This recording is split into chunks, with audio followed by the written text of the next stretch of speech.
Hello, hello. Hello, hello. And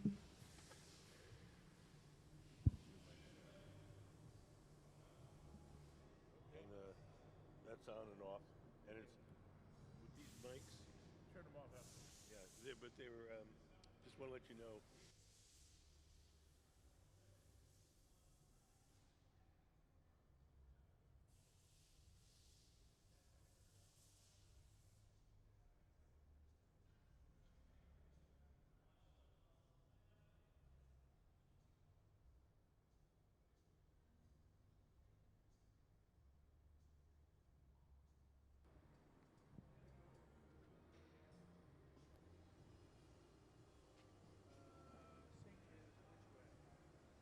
Is, well, this is actually shorter. Right through the office.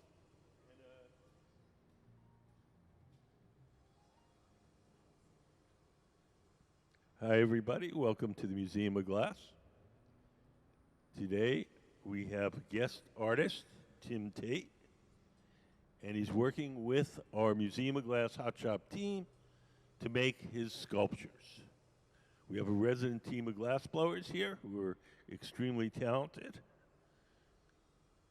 And the designs are by our guest artist, Tim Tate, and they're going to be executed by our resident glassblowers. If you look up on the big screen, you'll see some of the work by Mr. Tate.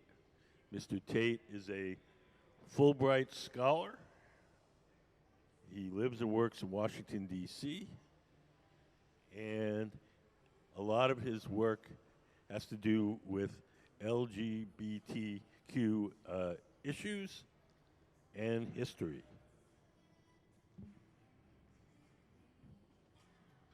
So this morning we're going to be making a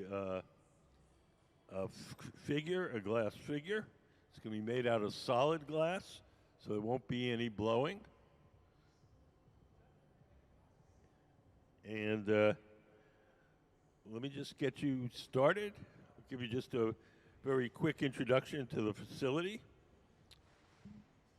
Turn this down a little. Everything that we do starts in our glass furnaces. The glass furnaces are the machines where you see the doors closed. There's two of them. If you look up on the big screen, you'll see a diagram. That's what they look like inside. So each furnace has a big ceramic pot. In that ceramic pot is 1,000 pounds of melted glass. We keep the melted glass at 2,100 degrees. And at that temperature, the glass has the consistency of honey. We want to get the glass out to make stuff. We take one of those steel pipes and we dip it into the melted glass like you're dipping into a big jar of honey.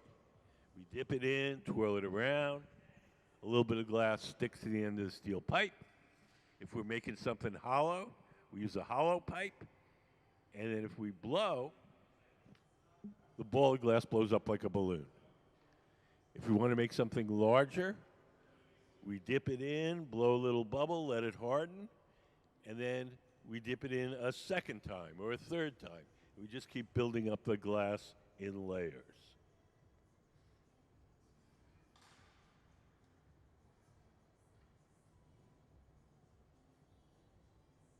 All glass, when it's really hot, looks orange. The orange color that you're seeing is the glow from the heat. It's not the color of the glass. The glass that Ben is working with in the center is clear glass, but you're seeing the orange glow. That's the glow from the heat.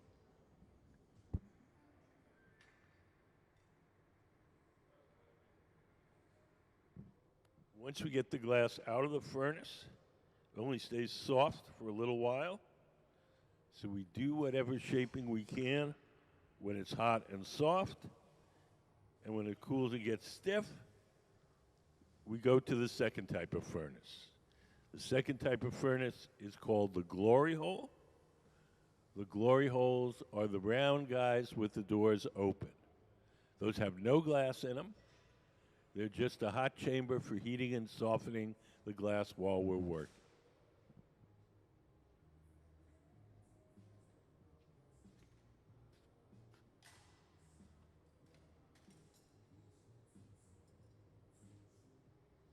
Does anybody have any questions so far?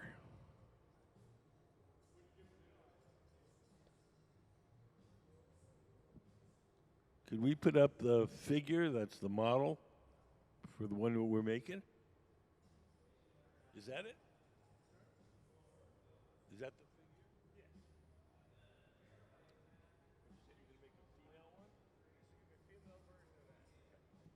So it's gonna this one is in clay.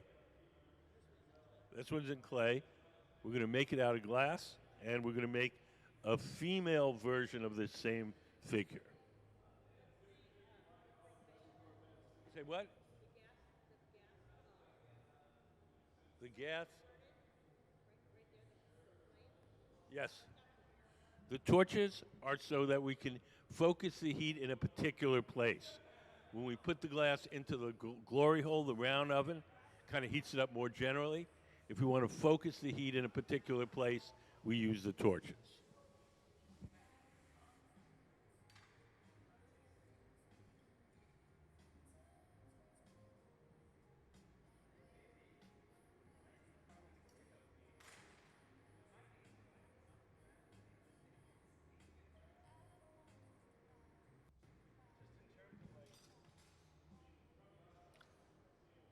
So we're making the lower half of that figure. You cut the glass, separate the two sections for the two legs.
So our guest artist is Tim Tate.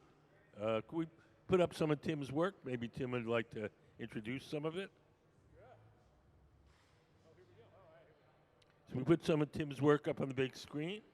Tim's going to talk a little bit about it. When I was at Penland the first time, which is another glass school, all these people came in to see it, and all these kids, and they would always come in and go, "Look, there's real live glass blowers." So that's how we call ourselves. Now we're real live glass blowers. So anyway, thank you all for coming. It's kind of fun to watch. When I was, these girls' age, I also came and saw my first glass blowing at Corning, and knew immediately that's what I wanted to do. So maybe your kids will do that instead of being lawyers or doctors or anything fun like that. So, although I had a mom tell me never say that in front of her kid again yesterday, but I'll try not to.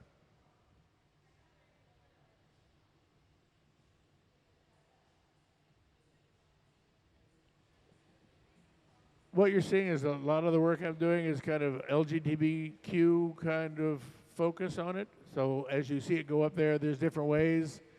Those are memory pieces. That's Matthew Shepard. Thank you. That's Marsha P. Johnson, who's the drag queen who started the Stonewall riots and then became a big model for Andy Warhol.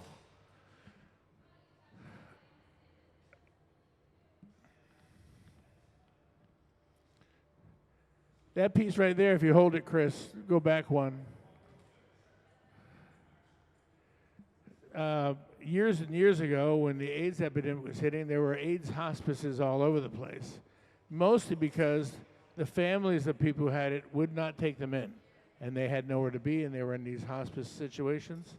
And this was an Army medic that I met, and his family had kind of disowned him, and he was in bad shape, because he was kind of alone at the end of his life, and so he asked if I would take some of his ashes, because no one else would, and put it into this piece as an homage to him. So I wrote about his life on the surface, and that is his actual ashes. You can go ahead, Chris. Well, that was a downer. Sorry, forget when I'm telling these stories. That's called sneaking into heaven. Doesn't need a whole lot of explanation.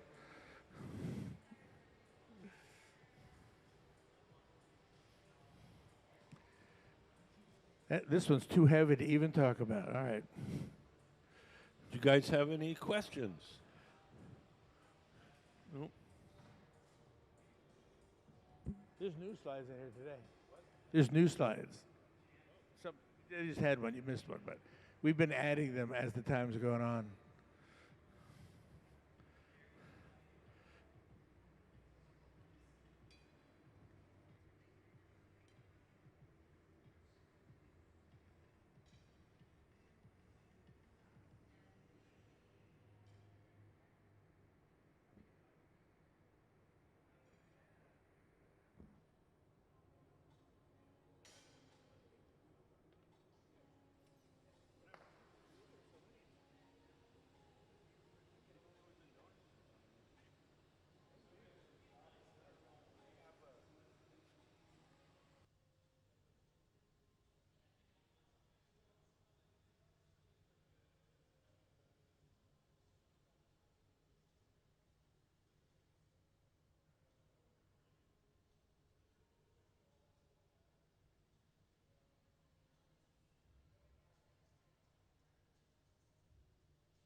You know, this program here is, as an artist who doesn't always, almost never works in blown glass, to have them offer to have you come and realize your other work in other mediums and put it in glass is, you know, kind of an exciting thing for us. So it kind of changes the dialogue to the piece, and so I never know what it's going to be. So I can't wait to see how these all come out. And it's a huge gift this organization does for all artists, and they have some of the best artists in the world come here. Oh, and then me.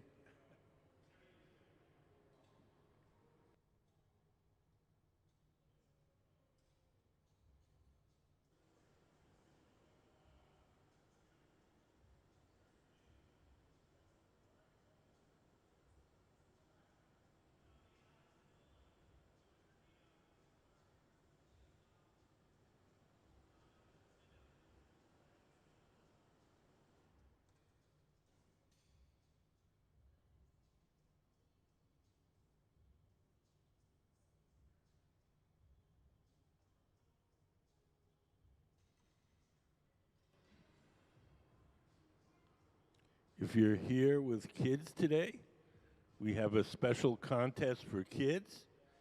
Any kid that comes to museum, 12 and under, can do a drawing. Once a month, we pick one of the drawings and make whatever they drew out of glass. We'll make 2 copies, one for the kid to take home and one for the museum collection. It's free to enter. There's a table out in the lobby with drawing materials and entry forms. And just do a drawing, put it in the box, and if we pick yours, we'll call you up, bring the whole family down. We'll make 2 of them, and one you get to keep, and one stays here at the museum. We have a little video. We can show some of the things that we've done with the kids in the past. Can we play Kids Design?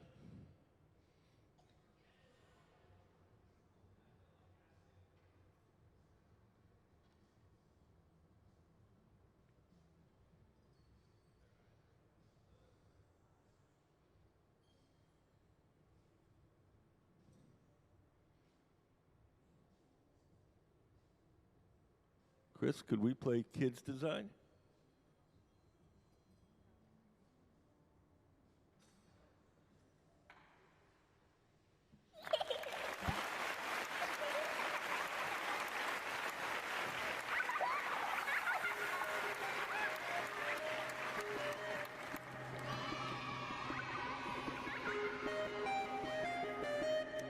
It's a baby monster. Pip is a baby monster that loves to smile and laugh. Even though he's little and cute, he gives a big cry. Also, Pip loves food, especially bananas. He will eat any speck of food in sight.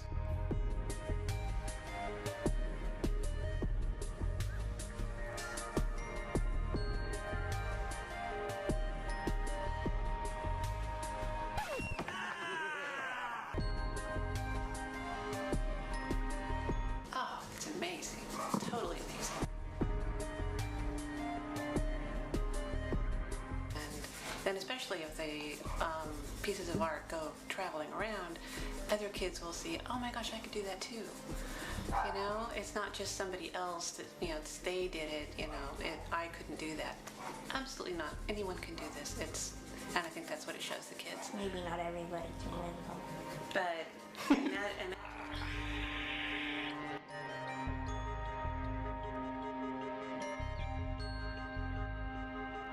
I think it's gonna stand up there with one of the coolest things that a museum has ever done. What is it? A cucumber all dressed up for a night on the town? That's pretty ridiculously funny. The funnest part about this project is how fresh the ideas are coming from the kids who they have no idea of glass blowing techniques. They don't care. Nobody saw this coming. We'd make one piece and it was given to the family. And then we realized, well, wait a second, there's something more here. We started to get more drawings, more interesting drawings, and it really kind of snowballed a little bit. Bacon Boy was special.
shows that, you know, there's an artist in all of us, I think. So, and it's human nature to be creative.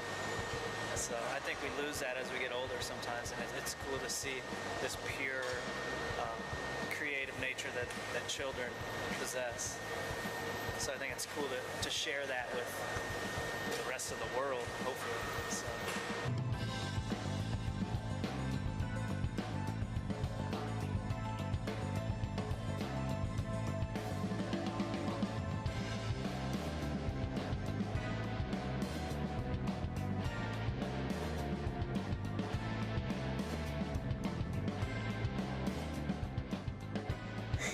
Thank you for supporting Kids Design Glass.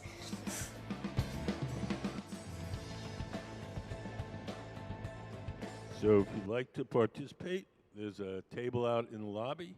We have drawing materials, paper, and everything you need to make your drawings. If you don't feel like drawing right at this moment, you can always grab one of the entry forms and take it home, do the drawing at home, and mail it in. And the weirder, the better. The weirder, the better. Yes, definitely.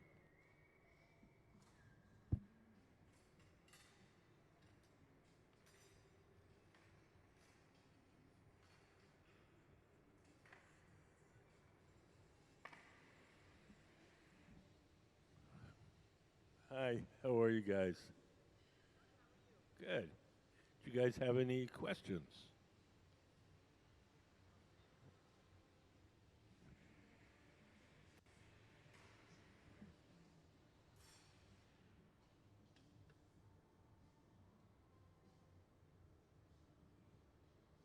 He's using one of our most sophisticated tools, a butter knife.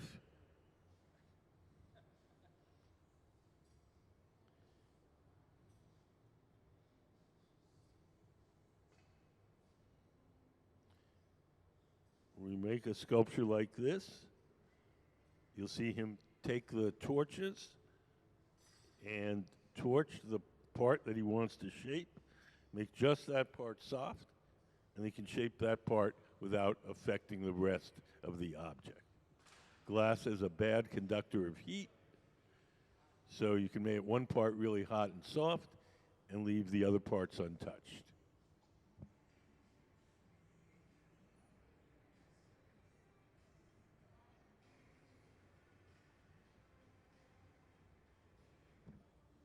Tim, you want to say something maybe about how you're going to use these figures, your artwork?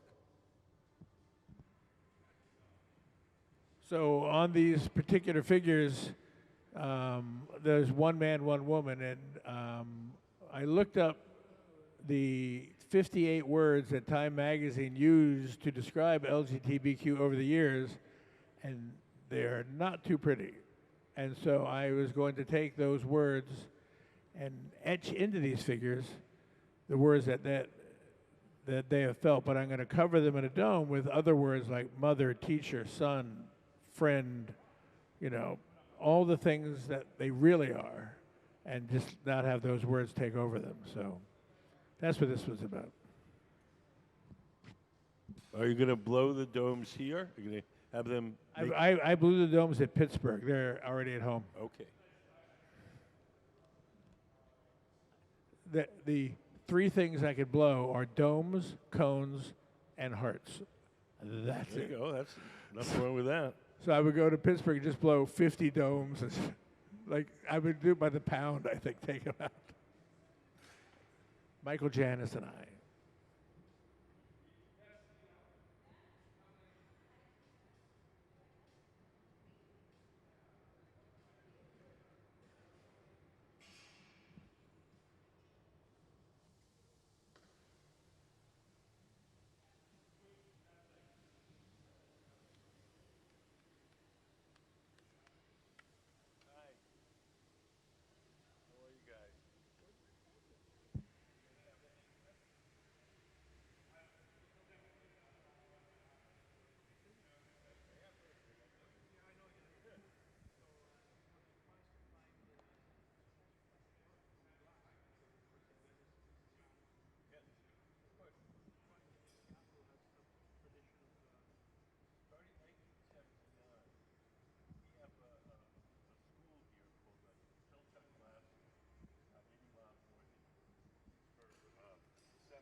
glass is hot, you can actually cut it with the shears.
Can we play color overlay?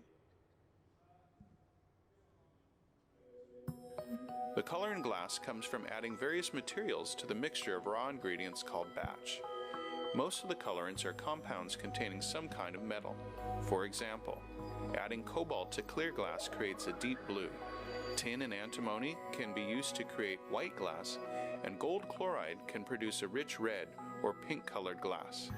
Colored glass is melted in furnaces, just like clear glass, and then is usually rolled into bars for storage and easy application.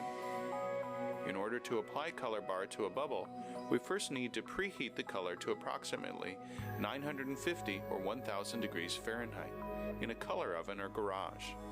Once warm, the color is then picked up on the end of a punty rod using a little bit of clear glass as a support. The color is then heated in the 2300 degree glory hole to soften it and make it malleable, while another artist creates a small bubble of clear glass on a blowpipe. Once warm, the color is dropped over the clear bubble, and then using a variety of hand tools or the steel marver, the color is rolled back over the clear in an even layer. This process is called dropping color, or creating a color overlay. Depending on the project, that bubble is then usually gathered over with clear glass and blown into the final form.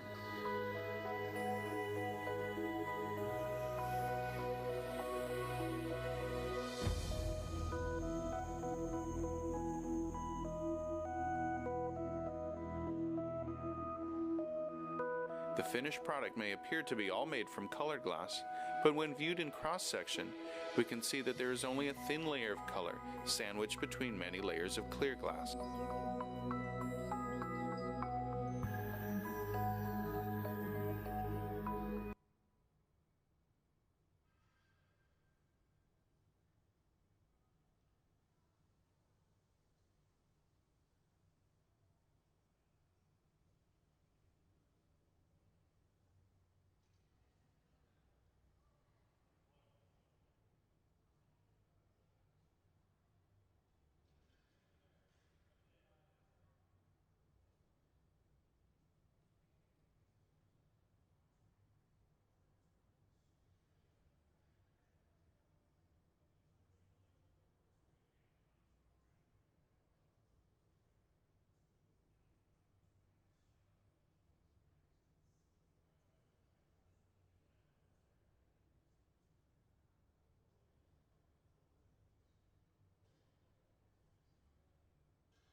We're going to transfer the bottom half of the sculpture from the rod it was originally formed on to a second steel rod called the punty. The second steel rod will hold the sculpture temporarily while we work on the opposite end. So this is the lower half of Mr. Tate's figure and the kind of Y-shaped glass on the end of the steel rod. That's only temporary. That's just there to hold it. Oh. And that wasn't supposed to happen. So we're going to have to try that again.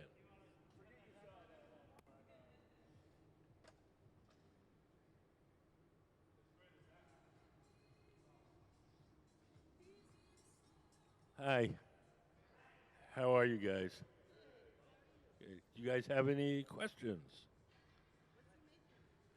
We're making a figure. Can we put up the Mr. Tate's figure up on the big screen? So that figure is made out of clay, and we'll make a similar figure out of glass. That's going to be part of Mr. Tate's sculptures. Mr. Tate, Tim Tate, he's our guest artist this week, and he's working with our Museum of Glass Hot Shop team to execute his designs. So everything we're making is his design, but the actual objects are being made by our team of glass blowers. So we have all different artists that come here from all over the world, Italy, France, Sweden, Japan, and we give them a run of the studio for the week. They can make whatever they want. So you get to see different art styles, different approaches, ask questions. So, yeah.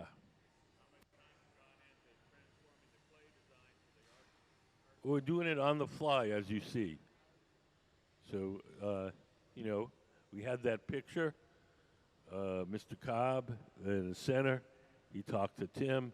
They looked at the picture. He gave him advice, and then we just did it. We're doing it as.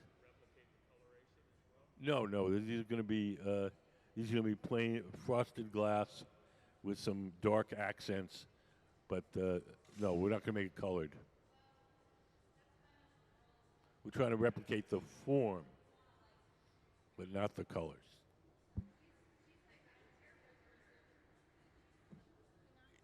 Yeah, it's a lot of detail. A lot of detail to make the clothes and stuff.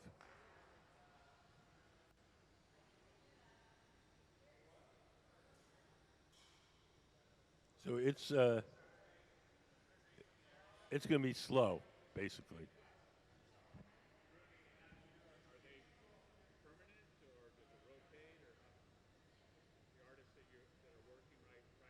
Oh, no, these guys are a museum team. They're employees of the museum, 40 hours a week. Ben and Gabe have been here for 20 years. These guys are world-class professional glass blowers. This is their job. No. No, we have exhibitions is a separate thing. We have exhibitions from all over the world. We show all sorts of different types of glass, not necessarily made here. The purpose of this studio is we want you to see glass being made, see different approaches to glass, and sort of get an idea how that all comes together, and then go look at the exhibits and have a better idea of what you're looking at. Does that make sense? Because, you know, if we were showing paintings, all of you have probably painted a picture sometimes in your life, maybe as kids, but most people haven't done anything with glass, ever. So this helps you. We hope this helps you get a little sensibility for how that happens.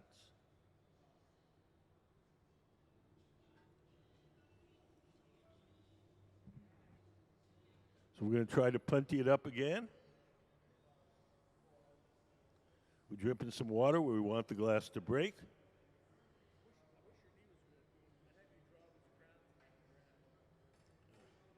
Which is, let me see. That's going to be the center of the crown.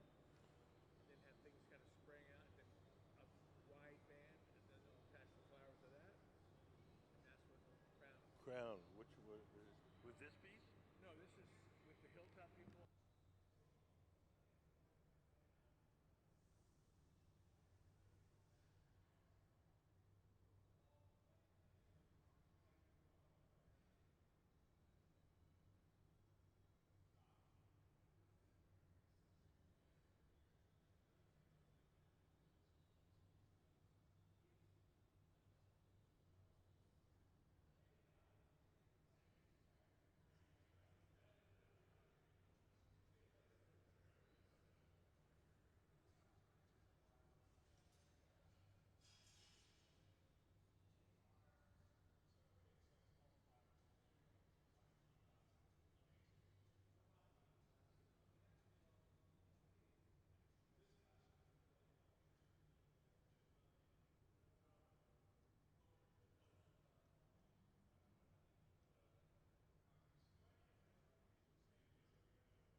If you just came in, our guest artist today is Tim Tate, man in the black polo shirt, the center of the workshop. And he's working with our resident team of glass blowers. And he's designed a glass figure, and our team of glass blowers is making the glass figure. Right now they're working on the bottom half. The figure is solid. So we'll soften it in that big round oven, the glory hole, and shape it. We'll make the bottom half, and then we'll stick it in this oven over here, the silver oven with the curved side. That's called the garage. We'll keep it warm, then we'll make the top half, and then we'll join the two parts together. Actually, this will have three parts. Can we put up the photo of the figure?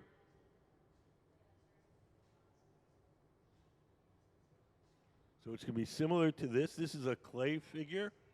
It's going to be rendered in glass, and it's going to be a woman's body rather than a man's. But the magnifying glass head will be the same.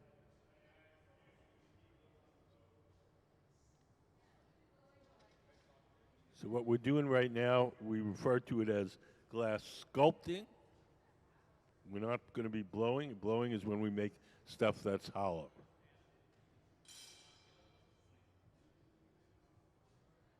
Does anybody have any questions?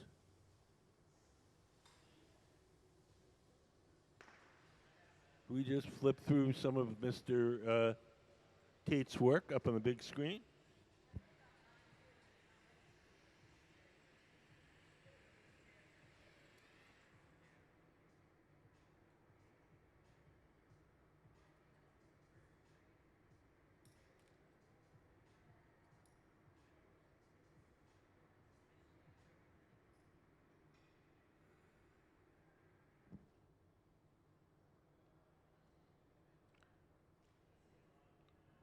The glass that we use is made out of three main things: sand, soda ash, and lime.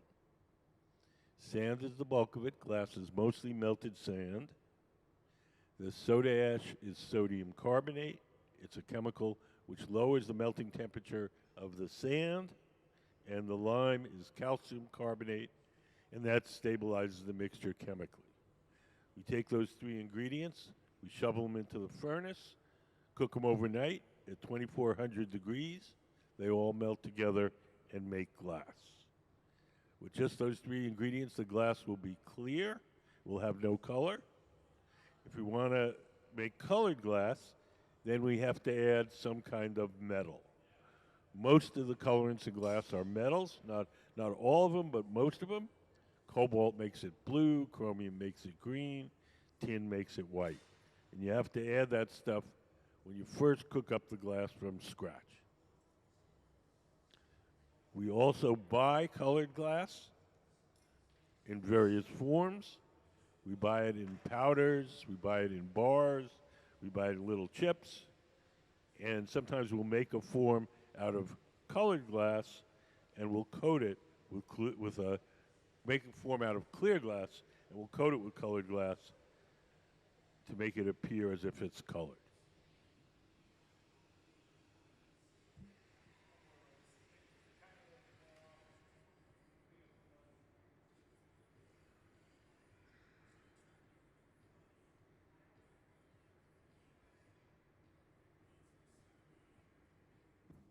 Does anybody have any questions?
the water pond is filled. I was told that it changes, but I couldn't remember what it changes. Because it changes from calcium carbonate. Well,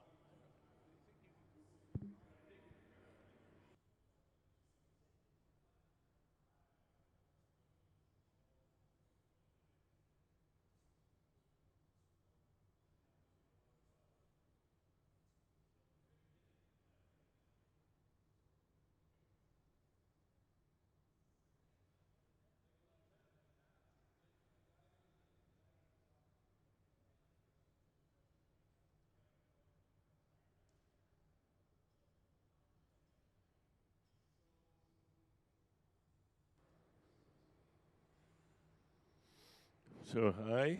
If you came in a little later, our guest artist is Mr. Tim Tate from Washington. He's a Fulbright scholar. He has a studio in Washington.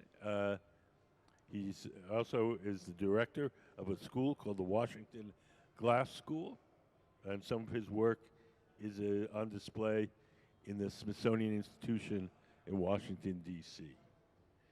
And we have him here as our guest artist this week from Wednesday through Sunday. And he's come up with a series of designs, and our resident team of glassblowers is making his designs. Can we put up the photo up on the big screen? So this is a figure that he made in clay, and we're going to make a similar figure out of glass.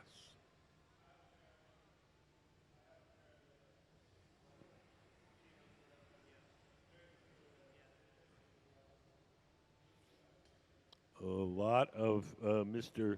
Tate's work deals with LGBTQ, I don't know why I get that so way.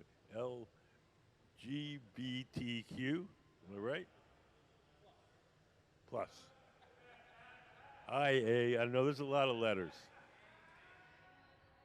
But a lot to do with issues in that community. Can we put up some of the memorial Sacred Hearts up on the big screen?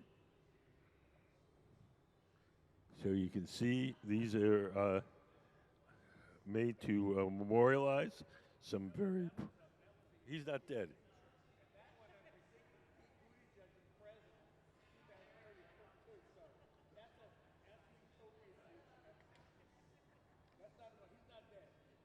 No.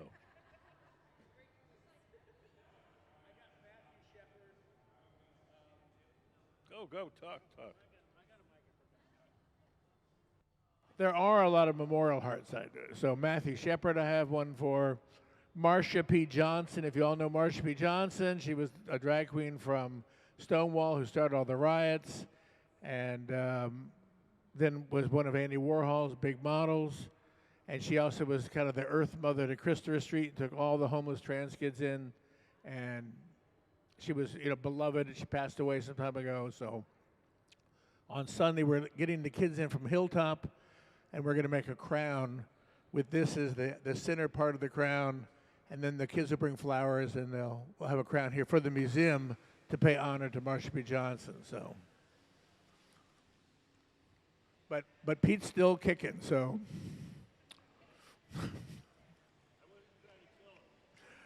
you could put my stuff up again if you want, Chris. And I'll go through a couple unless. Oh, okay, here we go. So this is, we just did a clear heart here the other day. This is not the one we did the other day here, but that's the gist of it. And I like to fill the clear ones with different objects to make my statements out. Go ahead, Chris.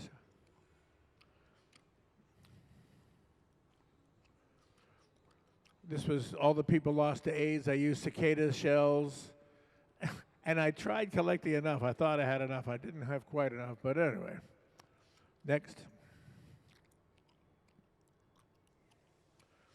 This is, see the magic 8-ball in the middle, divine in the future. And the dome that covers the magic 8-ball tells the story of how my life drastically changed after becoming HIV positive.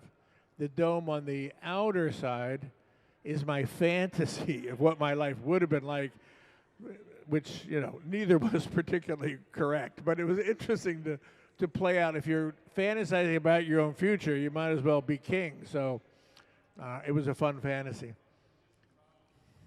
Go ahead, Chris. In the old days with ACT UP and, you know, the protest to make sure we got AIDS drugs, they would not touch us unless they were wearing yellow plastic gloves. So I picked up 2 in front of the White House, and there they are. Here's an optimistic one. So now this is part of the utopian queer future. Gay marriage has been codified. That's my poor straight business partner at the school. I needed another man's hand. I said, "God, David, come here and hold my hand." So he held my hand so we could have this put up. We went later that day shopping at Trader Joe's for a party we were having at school, and we got couple of the week. His wife was thrilled. All right, so all right, go on next. This is a piece that is in the permanent collection here, and it's a piece dealing with HIV. Hold it right there, Chris. That's perfect. And since in these endless mirrors, we know that it's a trick of the eye, right? You look at an endless mirror and you know, oh, it's 2 mirrors and there's something in the middle, etc. So because of that, we can make that space that doesn't exist in reality anywhere, whatever we want. So in my space, everybody that I lost to AIDS, there they are, alive again, saying we're doing okay, thank you for remembering us. And that's just a way of bringing back that memory, because that space is my space to be what I want it to be. Next, Chris. Oh, this is where we hide from no one. That's definitely in the future. And so we look for a space where we never have to hide again. And that's true for many people. Go, Chris. Go, Chris. Go, Chris. Oh, here we go. Stop. Go. Stop. So this is in a show right now at Hillwood Museum in D.C., and that is a video of the first time 2 men were ever recorded dancing, and that is Thomas Edison's studio in 1896. And Thomas Edison wanted to see what it was like to see if he played music, it would match up to movement on a video. No one had ever found out. So he had this guy with the violin, that big horn, and he had two of the men from the lab stand up, and they danced together for about 90 seconds. And they were very serious about it. It was easier to have 2 men do it at that time than it was to have a man and woman. It was Victorian times. And these 2 guys were serious as they danced to the music of that. They could never have ever possibly realized that over a century later it would be an iconic moment, that 90 seconds in their life would be remembered by a population of people they couldn't even have imagined existed at the time. So this was from the Library of Congress archives, so it was really a nice one. I gave them flowers on top to at least make it a little romantic. You know, I don't know, the lab. I mean, come on. All right, next, Chris. Next. And one more. Okay, hold on. That's good. So I made these giant 8-inch paperweights once, one with devils, one with angels for heaven and hell. And then I put it in this metal structure, which was perfectly balanced, I might add. That's heavy. And you spun it to see if you're going to heaven or hell. And a preacher bought it. So I said, "Are you going to heaven or hell?" And he goes, "That's not funny." I thought it was, right? So he was not amused at all with that one. All right, next. Just a HIV remembrance piece. Next. Oh, this was a little sad. This one is in the time of AIDS. Many people who had AIDS, their families, did not claim their bodies after they died. They wouldn't go near it. They couldn't get funeral homes to do anything. So there are 600 yards off of the coast of New York City is an island. And on that island, Hart Island, is a huge mound filled with thousands of unclaimed bodies of men who died of HIV during that time because the families didn't want them. So every year I go out, take a boat over, leave a little something behind, and try to remember those people. Anyway, go ahead, next. Another AIDS remembrance piece. If you're from Colorado, Club Q was where they just shot 5 people and killed them, and I'm just paying homage. Next. That's 49 stars for 49 Dead in Orlando at Pulse nightclub.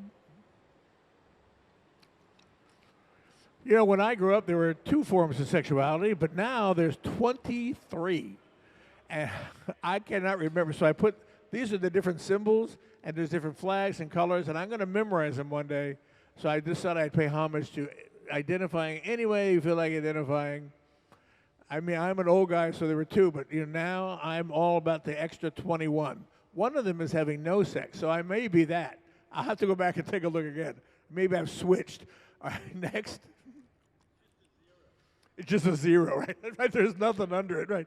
This is just showing trans bodies are pretty too. Go ahead, next. Oh, you skip next one. This one was at the Hermitage State Museum in St. Petersburg, Russia, before the war, I always have to point out, and also at the Venice Biennale. And this is called Justinian's Oculus. And the Emperor Justinian, in 541 AD, contracted what later, 800 years later, became the plague, right? It took 800 years to really percolate. And while he survived, a fifth of Constantinople did not. Oh my God, I love this cold worker with all my friggin' heart. I got sidetracked. Anyway, so 1/5 of Constantinople died. Oh, there's a great way to start some.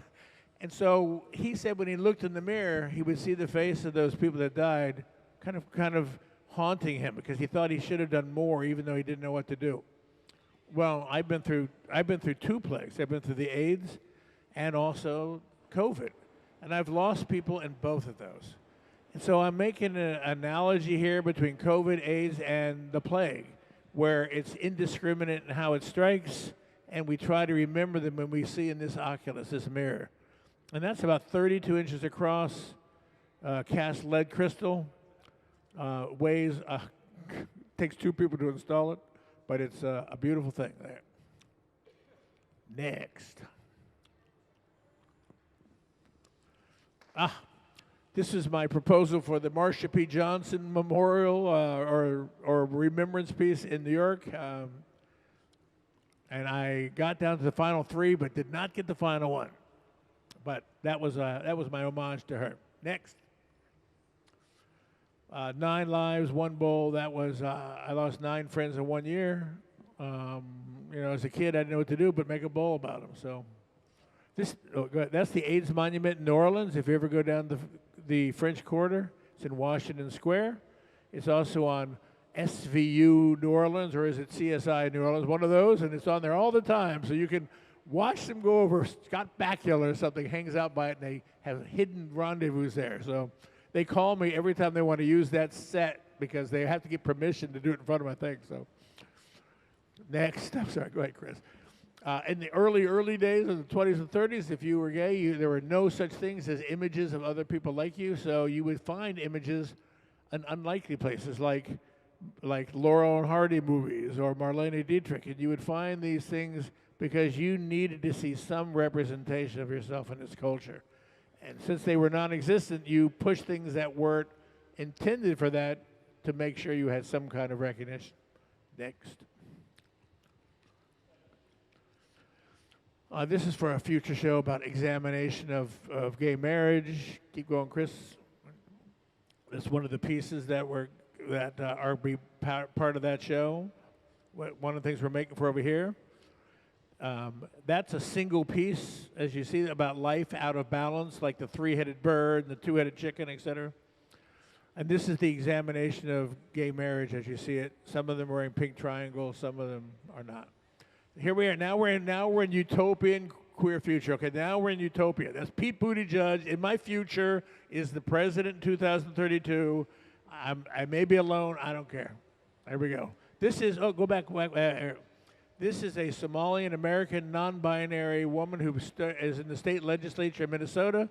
And in my queer futurism, she is the first non-binary African American woman to be appointed to the Supreme Court. Yes. I love predicting really good futures, so I should tell her I'm predicting this. I should really like let her know. By the way, all right, go ahead, Chris. Yes. What did it say? What is it? Booty judge. Ah, booty judge. He's got a backup career. That's always good. I think he'd be okay with that. All right. Another AIDS remembrance piece. You see the dice because it's a chance. You never know who is going to contract it. It was just random. Next. Another one of those in concrete. I work in concrete as well. I also like to silver things. I used to silver a lot of things, but the chemicals were so nasty, I kind of put it aside. Here's a remembrance piece to Alan Turing. You remember the guy who did the Enigma machine? He ultimately kills himself by biting into an arsenic-filled apple, which is why the Apple logo on your computer is an apple with a bite out of it, to pay homage to him who invented that. Next, Chris. All right, this is Matthew Shepard, who many of you know in Wyoming. I was broken by this whole story, and he was interred in National Cathedral 3 years ago. And he and Helen Keller are the only non-religious figures interred in those vaults. And so I went to the services to pay homage to his family and to him. And it was packed. They were standing. People were outside. No, you couldn't even get in. It looked like Princess Di's wedding. I mean, it was amazing. So a lot of people went to that. I was lucky to get there early enough. Next. Oh, here's a Marsha P. Johnson. Yay! We all love Marsha P. Johnson. Did we already talk about her? Anyway, Marsha P. Johnson, drag queen, one of the people who did Stonewall riots. She started that. Then she was one of Andy Warhol's models, and she also was the kind of earth mother of Christopher Street and took in all the little homeless kids who had been thrown out of their houses because their parents found out they were trans in some way. And she was kind of that. So this is a little homage to her. She passed away in 1992. Next, Chris. Anyone know Joyce Scott? Anyway, Joyce Scott is a MacArthur Genius Award. She's not a memorial. She's good. She and I worked on a 7-month project about racial equality, women's rights, and LGBTQ rights. And every one of those tiles tells a story, and it is tough to do all those stories. I have to actually record something for the museum shortly on that. So a lot of painful stories, but that's part of the history. So we're hoping that this utopian future comes through so that everybody is happy in the future. So next. This was Army medic in the days of AIDS, the old days. If you had AIDS, your family would frequently not come near you ever again. And many people were isolated in AIDS hospices at that time. This was an Army medic in Baltimore that I went to see the hospice, and he was at the last of his life, and his family had pretty much rejected him, and he asked that I take his ashes rather than have them thrown into the mass grave in Catonsville, that if I took his ashes and made a piece in homage to him, and that is a piece about his life, and those are his ashes there. Next, sneaking into heaven. Well, you get in one way or the other, so I'm going to choose the back way, I guess. Next. This is called I Wake in the Morning Reborn. I always forgot that I was HIV positive, and then I woke up every morning thinking I'd had a horrible dream, and then I go, oh, damn, that wasn't a dream. So that's what that one is. This one's too horrible to tell in public. We're going to go past that. I do a lot of things that are contained within jars. I wanted to put that up to show you. That's what we made yesterday. We made one of these here. Here's one we made yesterday. I'll hold one up.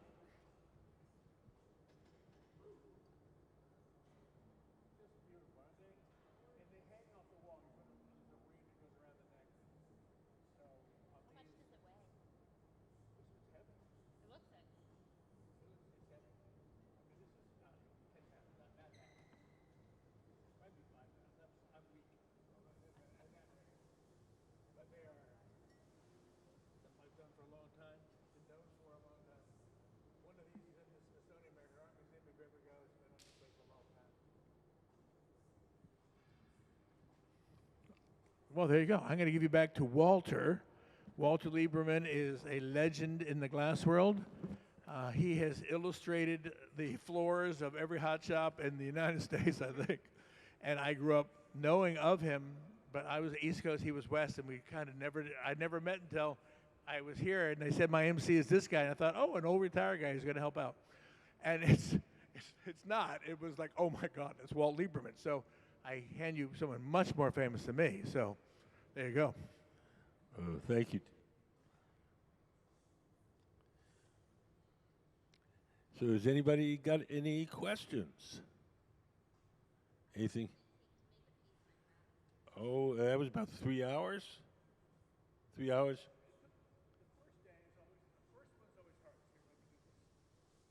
It was.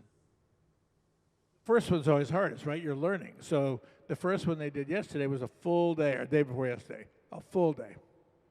A little extra at the end.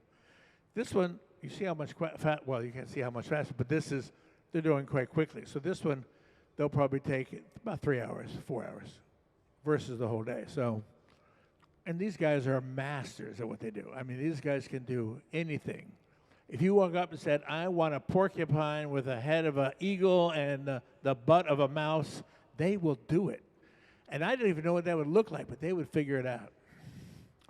So this museum is really great, and they have these residencies where they'll offer a lot of people, either very well-known glass blowers or people that work outside of glass blowing, to come in here and get their kind of dreams fully realized.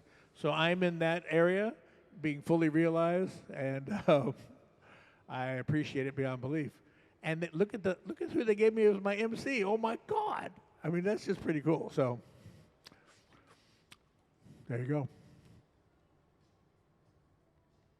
So over on the left, Sarah is collecting the glass for the top half of our figure sculpture.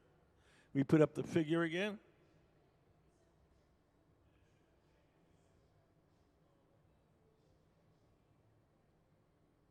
So we made the bottom half, the legs and the hips. That's sitting in our garage. Stay warm. Now we're going to make the top half. Each time we dip that steel pipe into the molten glass, only a certain amount will stick. So if we need a lot of glass, we dip it in, shape it up, let it cool and stiffen a bit, and then we dip it in a second time or a third time, and we just keep building it up in layers. So that's what Sarah's up to right now. She's going to get all the glass we need to make the top half of the sculpture, and then she's going to pass it on to Ben, tall guy, and he's going to start to sculpt it into its proper size and shape. Everything that we make has to be cooled slowly so it doesn't break. So we cool the things overnight. And then there always has to be some grinding and polishing. So these must have been things we made at the beginning of the week, and now they're just being finished.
So each time we dip the pipe into the big tank of molten glass, it's called taking a gather.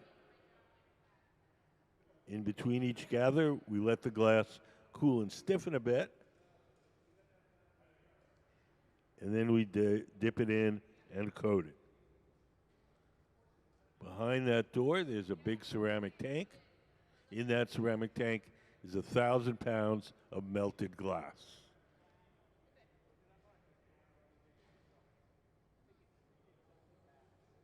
When we dip the pipe into the furnace, it sometimes gets hot. So we take the pipe over to a steel trough called the pipe cooler, where we spray water on the metal pipe. That cools it down and makes it easier to hold. So there's the pipe cooler on the big screen. We're just spraying water on it. That cools it down.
Oh, yeah. Oh, lots of people.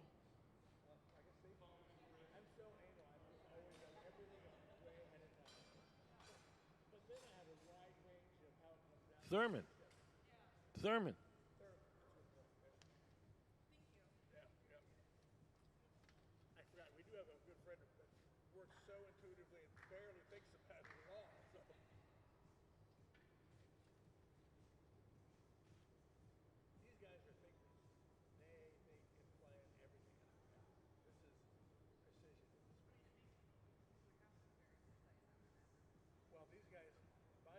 even.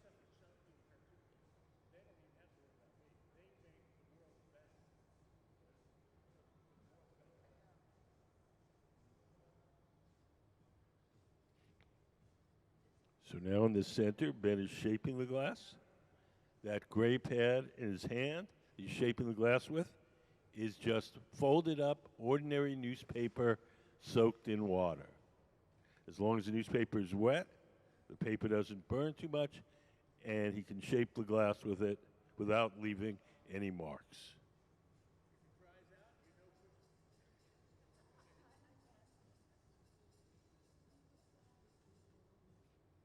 Each time we heat up the glass to soften it, it only stays soft for a little while.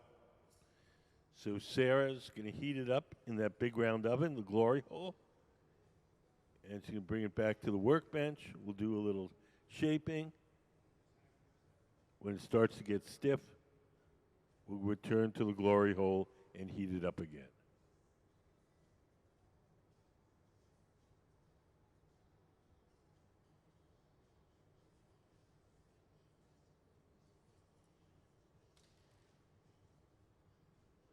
So this is the top half of the figure.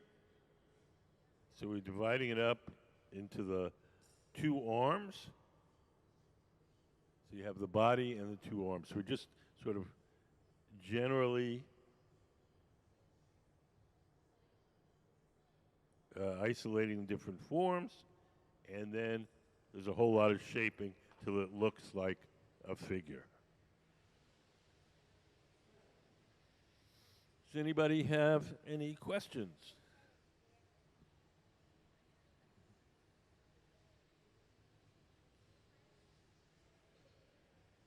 Hi, how are you guys? You guys have any questions? Feel about our contest machine?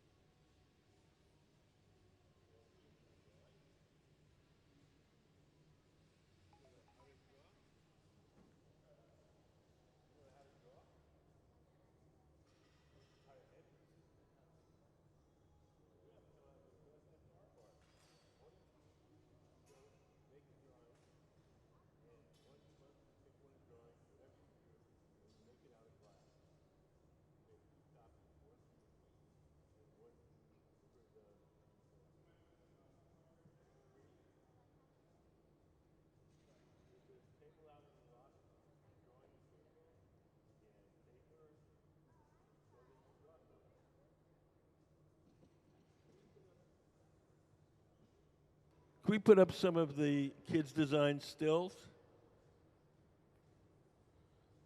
So you have some examples. Look up on the big screen, guys. So those are some of the things we made from the kids' drawings.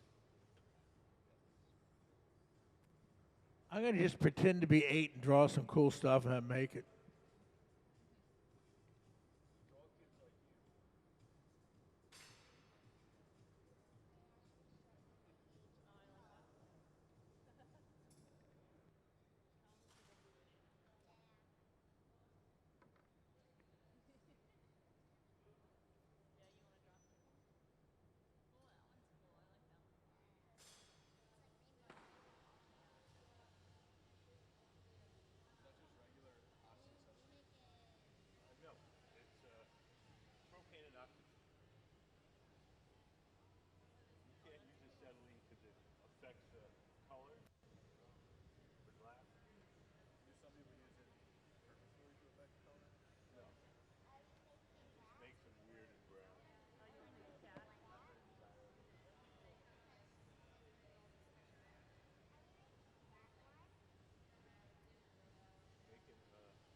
A paper photo of the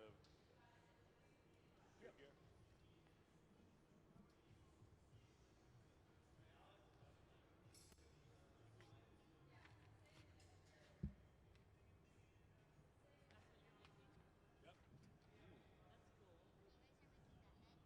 Nope, making the body, this part, from like the waist up. See the two arms?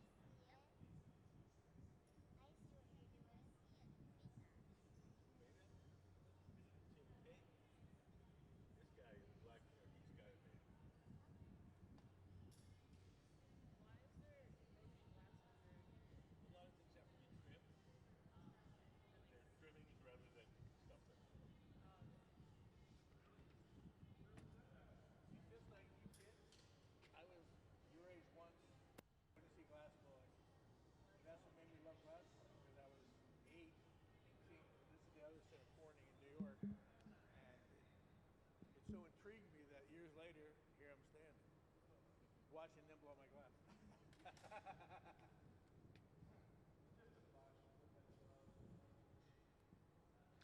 Does anybody have any questions? The folks that are working on yes?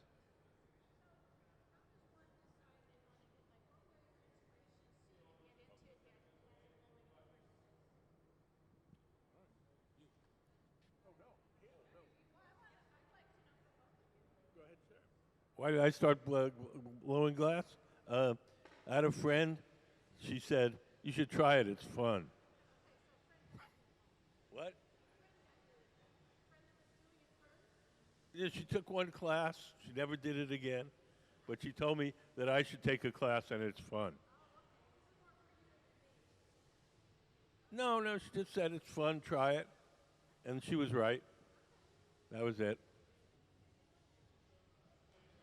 And I always have more tragic stories. So I came, like the kids here, and saw it Corning and was completely mesmerized by glass. And then my parents said, that was nice, go and be a therapist. So I went through school and did that. And then one day, 38 years ago, I got a terminal diagnosis. And they said I had 1 year to live. And I thought, fuck, why am I doing what everyone wanted me to do? I mean, I love being a therapist too, but I had this dream, right? And there was no more time. So I decided to go to a place called Pinland, which is similar to Pilchuck up here. And I went to Pinland to just see what I could do so I could make a vase for my nephews and nieces to remember me by, or something really ridiculous like that. Now I wouldn't give them the time of day. But back then they were sweet and cute. And so I started that, and then I never really looked back. And then I kept living. I didn't die. And so I just kept learning. And for 10 years, they said I had 1 year to live. That was in my 20s. I was a kid. Yeah, horrible. I mean, you can't even imagine living thinking this is your last day for 10 years. I mean, you live very existentially. So I decided I was going to go, and every waking moment I had, I went to learn to do glass. If I had a vacation, that's all I did for 10 years because it's just a weird way to grow up. I don't recommend it to anybody, no. Sure.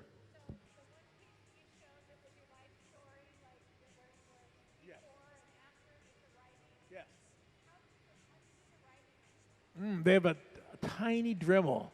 Big Dremels are impossible to really do well and good with handwriting, but they have a little tiny tool called a Proxon, and has a very tiny tip to it. It's like a pen.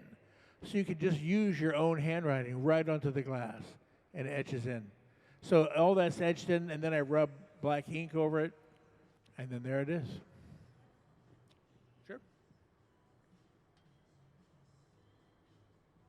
These figures may be covered with ink, I don't know.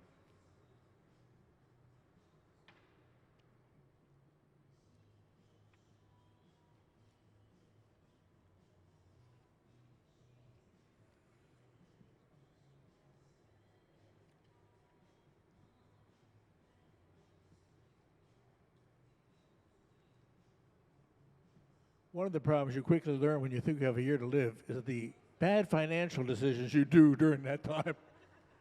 That if you live, you must recover from later. So, there. Very scary. Yeah, it's tough.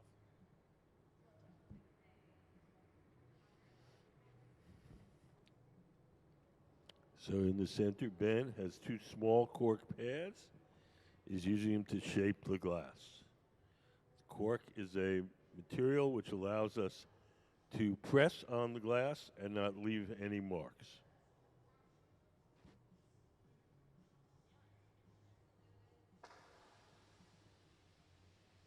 Glass is a poor conductor of heat, so you can get one part of the glass very hot and soft, like we're doing with the torch, and only that part will be soft, and we can shape that part without disturbing the rest of the shape. So the torches allow us to focus the heat in a particular place, make that part soft. We can shape that part without disturbing the rest of the object. Yes?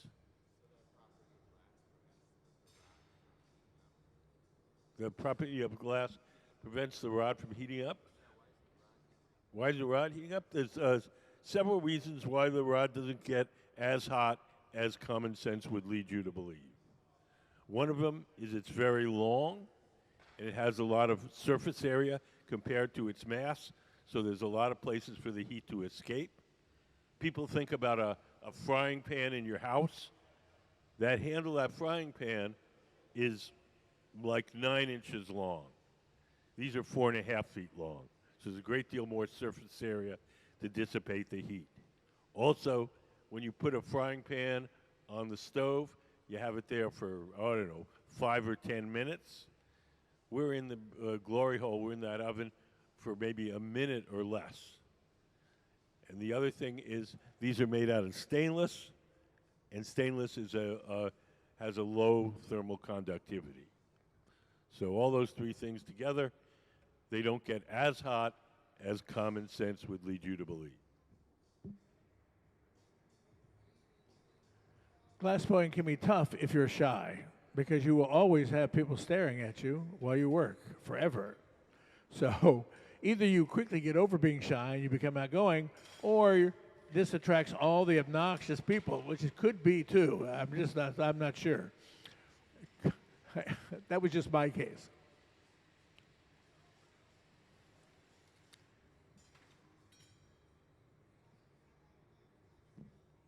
Those metal paddle that Ben is shaping with is called the tag, T-A-G.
Does anybody have any questions? Anything you've always wanted to know about glass? Yeah?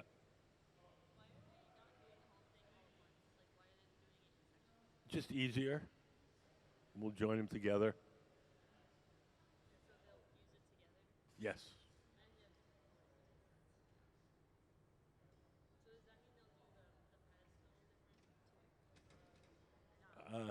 I don't think I don't know if they're going to make the pedestal. I think they're just going to make the figure, and we'll make a third section for the magnifying glass. And this one is going to be more of a woman than the figure, the clay figure, the original one, is supposed to be a man, and this one we make is going to be more of a female figure. The colors in glass come mostly from metals dissolved in the glass when you first cook it up. Cobalt makes it blue, chromium makes it green, a little bit of gold makes it red. So it's not always as straightforward as like paints. We buy all our colored glass. We buy it like an artist buys paint. We buy it in bars. We buy it in little chips. And we coat our clear glass with the colored glass. But they cook it up from scratch with all the different metals to make the different colors.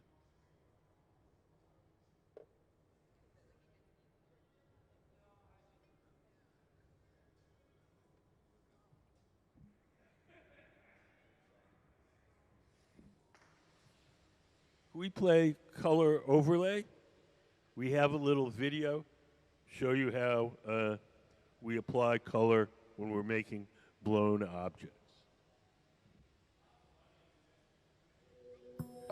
The color in glass comes from adding various materials to the mixture of raw ingredients called batch.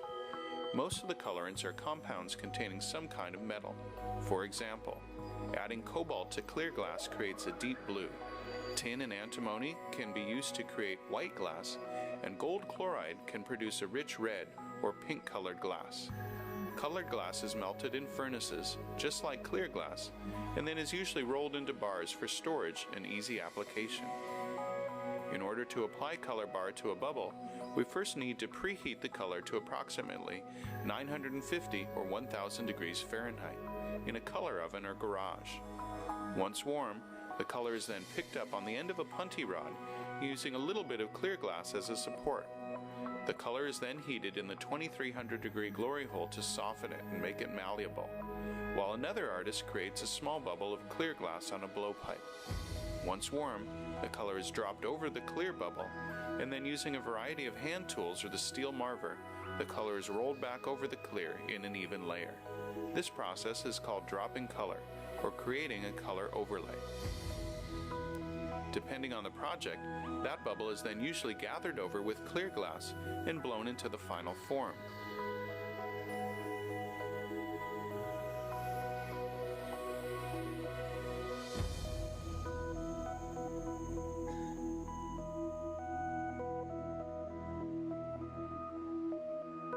The finished product may appear to be all made from colored glass, but when viewed in cross-section, we can see that there is only a thin layer of color sandwiched between many layers of clear glass. So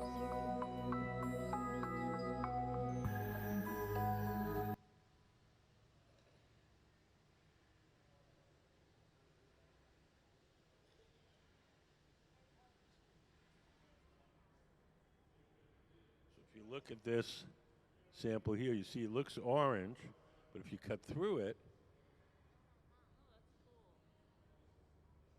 you see it's just one skinny layer of orange on the inside. The reason we do it this way is so that we can have any color we want anytime we want. If we filled the furnace with blue glass, we could only make blue things. And in a big factory where you're going to make 200 blue bowls, then you fill up a furnace with blue glass and you make 200 bowls. But here, we're a bunch of artsy-fartsies, and we want to make a red thing, then a green thing, then a blue thing. So we color each piece individually by coating it with the colored glass.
Torso, those are the two projections of the arms, and they're grabbing it from the bottom, and then they're going to work on the shoulders and neck, transfer so they can get to that other side.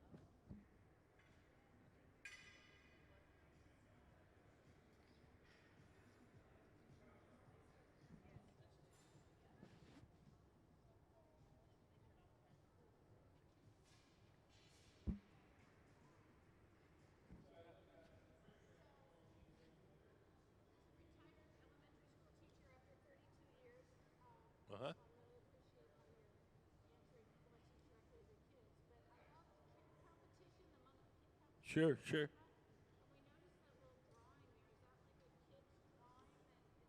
Yes, well, we made that already. We made that like 2 weeks ago. It's called a skank. You can mail them in later, so I'm just going to call myself, 2D Tate or something. I don't want to see mine draw. That'd be kind of cool. There you go. I didn't do side project for my retirement. It's right, use it in crayon and say age 8, not 78 for me, but okay, well, whatever.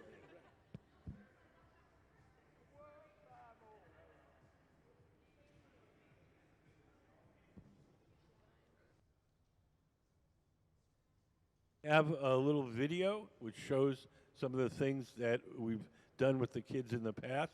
Would you like to see it? It's short. It's about 3 minutes. Yeah.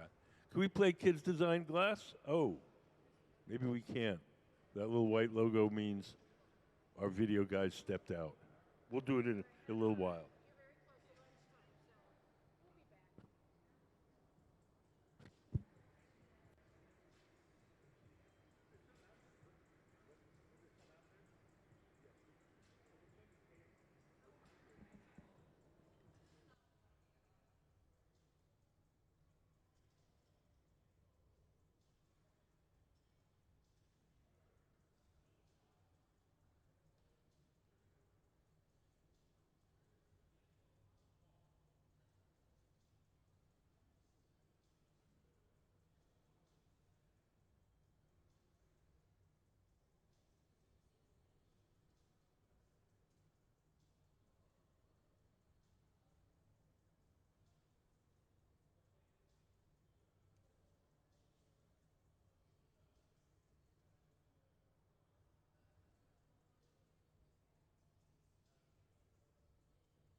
Yes.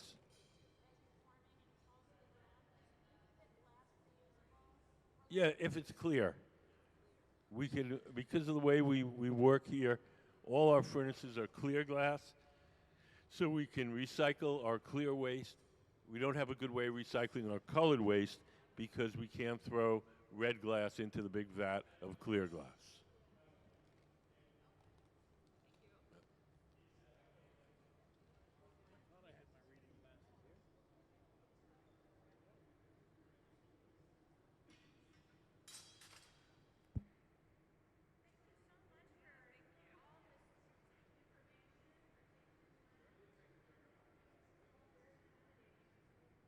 We love people who interact.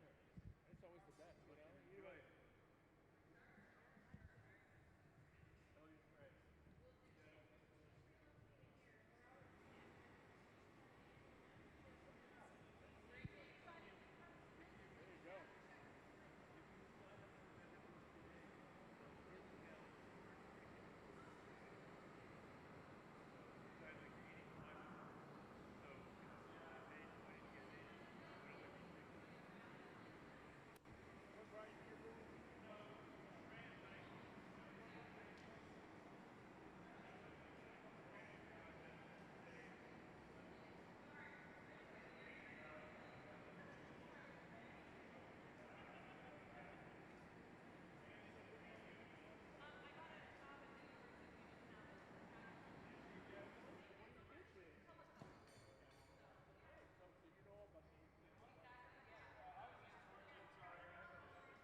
I want to answer too, see if I'm right. I don't know if I am either.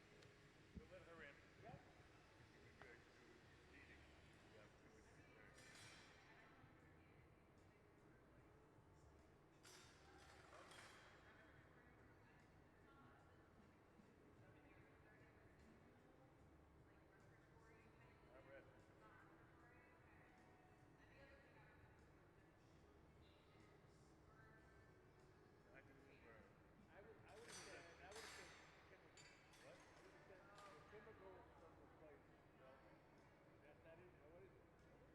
It's the repetitive motion injury. Oh, I can't blow glass because of that. I got repetitive motion. Turning of the pipe. Turning, okay. Weight For me, it's doing this. out at the end of the pipe. Yeah. There's a lot of stress on your wrists and Okay. elbows. Well, and that was she made a comment. She was like, I wonder at the end of the day, it's so physical. What part of your body hurts the most? Is it the forearms? Is it the legs? Is it the shoulders? And a concentration. Wrists, elbows, Yeah. shoulders. Yeah, but that makes so much sense. Just the orthopedic That's of what gets the old glass yeah. blowing. It's not the chemicals. It's not breathing. Yeah. When I had a consultation in Penland, I was going every day for 2 months. Yeah. By the last 2 weeks, I could barely feel this arm anymore because of repetitive Wow. motion neuropathy. And they actually had to do surgery on me Oh my because the reason why, another reason, I don't know why. If I do it now, it's the, it was this motion. If I start again, it's a lot easier.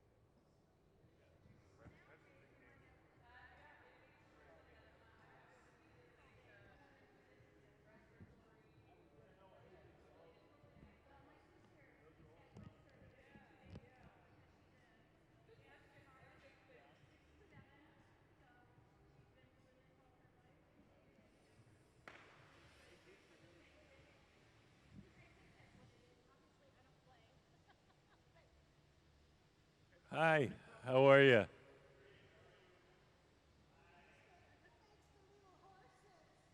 Who makes the little horses? Oh, all of our glass blowers do it.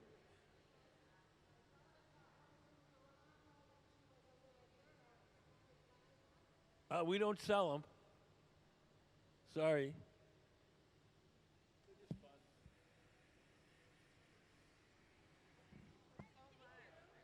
Really, it's been lovely. Thank you. Very excited. We have a little video show you how we make them. Would you like to see that? Is he up there? Would you like to see our video? No? Okay.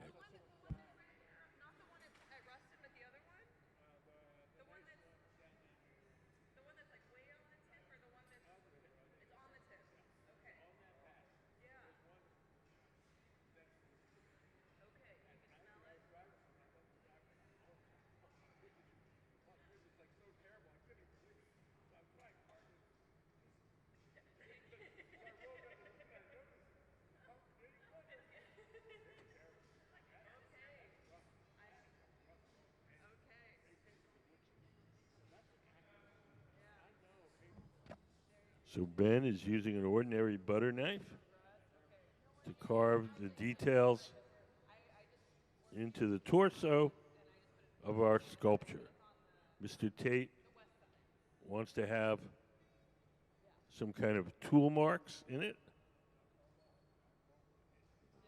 And Mr. Cobb, the glassblower, sitting at the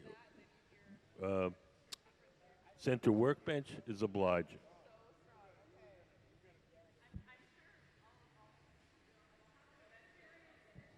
We put up the photo. We have some new people come in here. So we are using this figure as our model. This is a figure made by our guest artist, Mr. Tate, Tim Tate.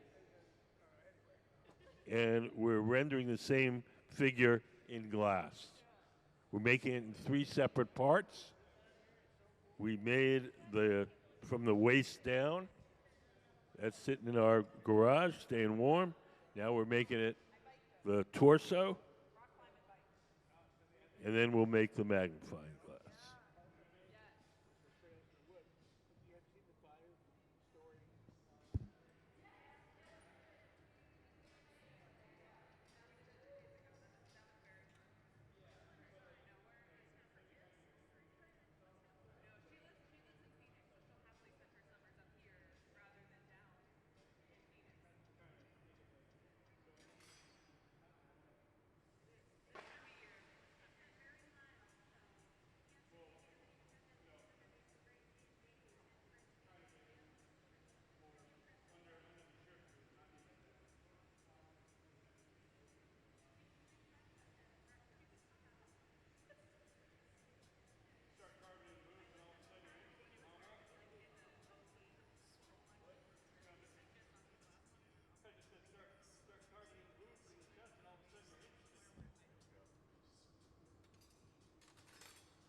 Hi, how are you guys?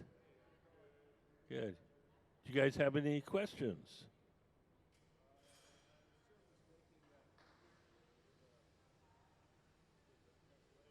He's making a figure. He's working on the part from the waist up. And we made the bottom half already. We're going to eventually join the 2 parts together. So now he's sculpting the top half. Can we put up the photo of the figure? So this figure is made out of clay, and we're making a similar figure out of glass. And the one that he's making now is a female figure. The one that's made out of clay is a male figure.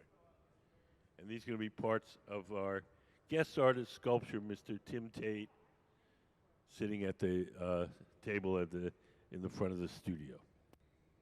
So these are Mr. Tate's designs, and our resident team of glassblowers is making them out of glass from his designs.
Hey, Chris, put my stuff up again, will you? Thank you. You can just keep cycling through.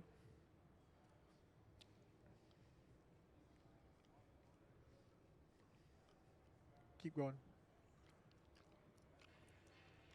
You can start here. I'll go ahead. So a lot of this work I'm doing is for a show coming up about a utopian queer future. And this is called an examination of marriage rights. And so you see in each of their little magnifying glasses in their heads, they're seeing two couples being married. Some people wearing pink triangles in there, different things. That's part of that endless mirror that was there. You can go ahead, Chris.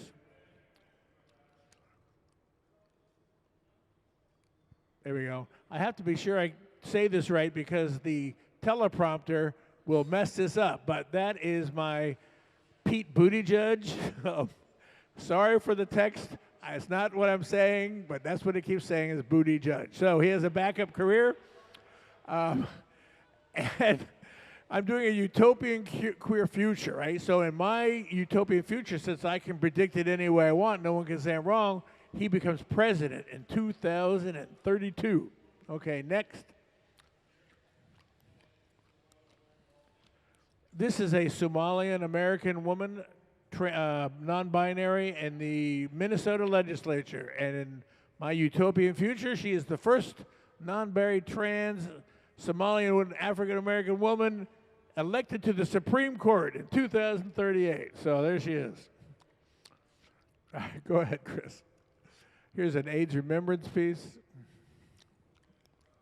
The dice are there because of the chance. You never knew who was going to catch it. I did other materials too, like concrete.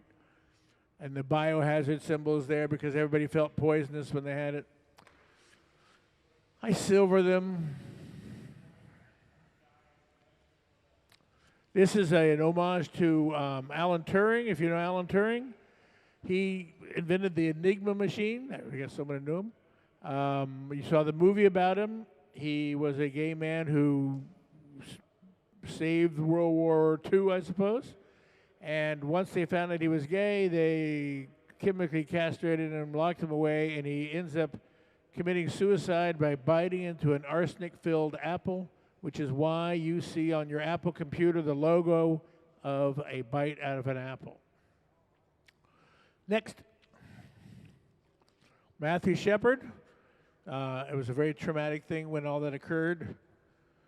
And so 3 years ago, he was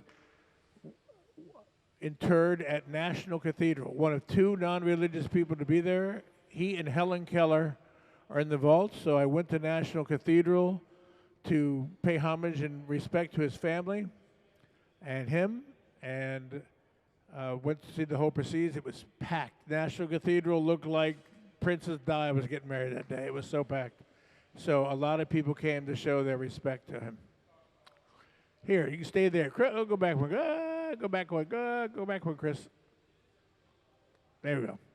So a lot of times back in the day of AIDS, when someone got or contracted AIDS, their families pretty much abandoned them, which is why they had AIDS hospices all over the country at that time. And this was I was helping out at an AIDS hospice in Baltimore at the time, and this was an Army medic. And the Army medic, his family had completely abandoned. He was alone. He was in the final week of his life, and he did not want his ashes just kind of put onto the common grave that was in Catonsville. So he asked if I would take his ashes and do a piece about him, and that is about his life, and that is what that is. Oh, that's called sneaking into heaven because it's the only way I'm getting in.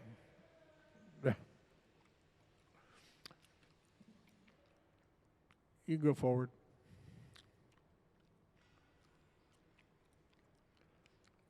This was too horrible to even tell people, so I'll let that go.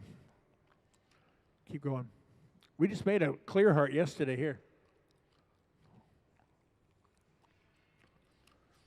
I put cicada shells in there to represent the kind of those people who lost to AIDS, and there the shells are like that, and so there's something left behind. But I didn't get quite enough locusts that year. I should have, but go back one, yeah. On this one, there's a magic 8-ball in the center. There's a dome over that, and it's etched on the surface. On the inner dome is the story of how my life changed when I became HIV positive all those 38 years ago. And the top bubble is my fantasy of what my life would have been like if I was negative that year. And since it was a fantasy, I think I'm elected president. I'm not sure, but I have a fantasy out there. It was my fantasy, and I'll do what I want with it. So there it is. Next. There's a day when police would not handle you at the ACT UP. You know, if you're marching with the ACT UP, the police wouldn't touch you without wearing yellow rubber gloves. And so I picked those up in front of the White House and kept them just to remember the time that I was an untouchable. Here's a good positive one. So marriage was same-sex marriage was codified finally last year in the United States. And so I pressed my straight partner at the glass school and made him hold my hand. I said, God damn it, you're going to do it for this. And so that's him holding my hand. So I had two men holding hands. And later that day, we went to Trader Joe's, and we actually got the award of Couple of the Week. His wife was thrilled. So this is actually in the permanent collection. You can stay right there. This is actually in the permanent collection here at this museum. And it's called We Rose Up. And what it was referring to is in the time of AIDS, we helped ourselves. We had to help ourselves because people were being let to die. So everybody knows in an endless mirror, that endless mirror behind, you know that doesn't exist in reality. We know it's a trick of the eye. But because that doesn't exist in reality, again, we can make it anything we want. So for me, oh my gosh, I just recognized two people in front of me. Sorry, I did not even notice. I'm sitting there talking. All right, I'll come back then. All right. So sorry. All right, so in this one, because that doesn't anywhere in reality, you see there's all the people I lost to AIDS. There they are, alive again in my special weird reality, saying, thank you for remembering us. You know, here we are, we're doing fine. So that's what that is.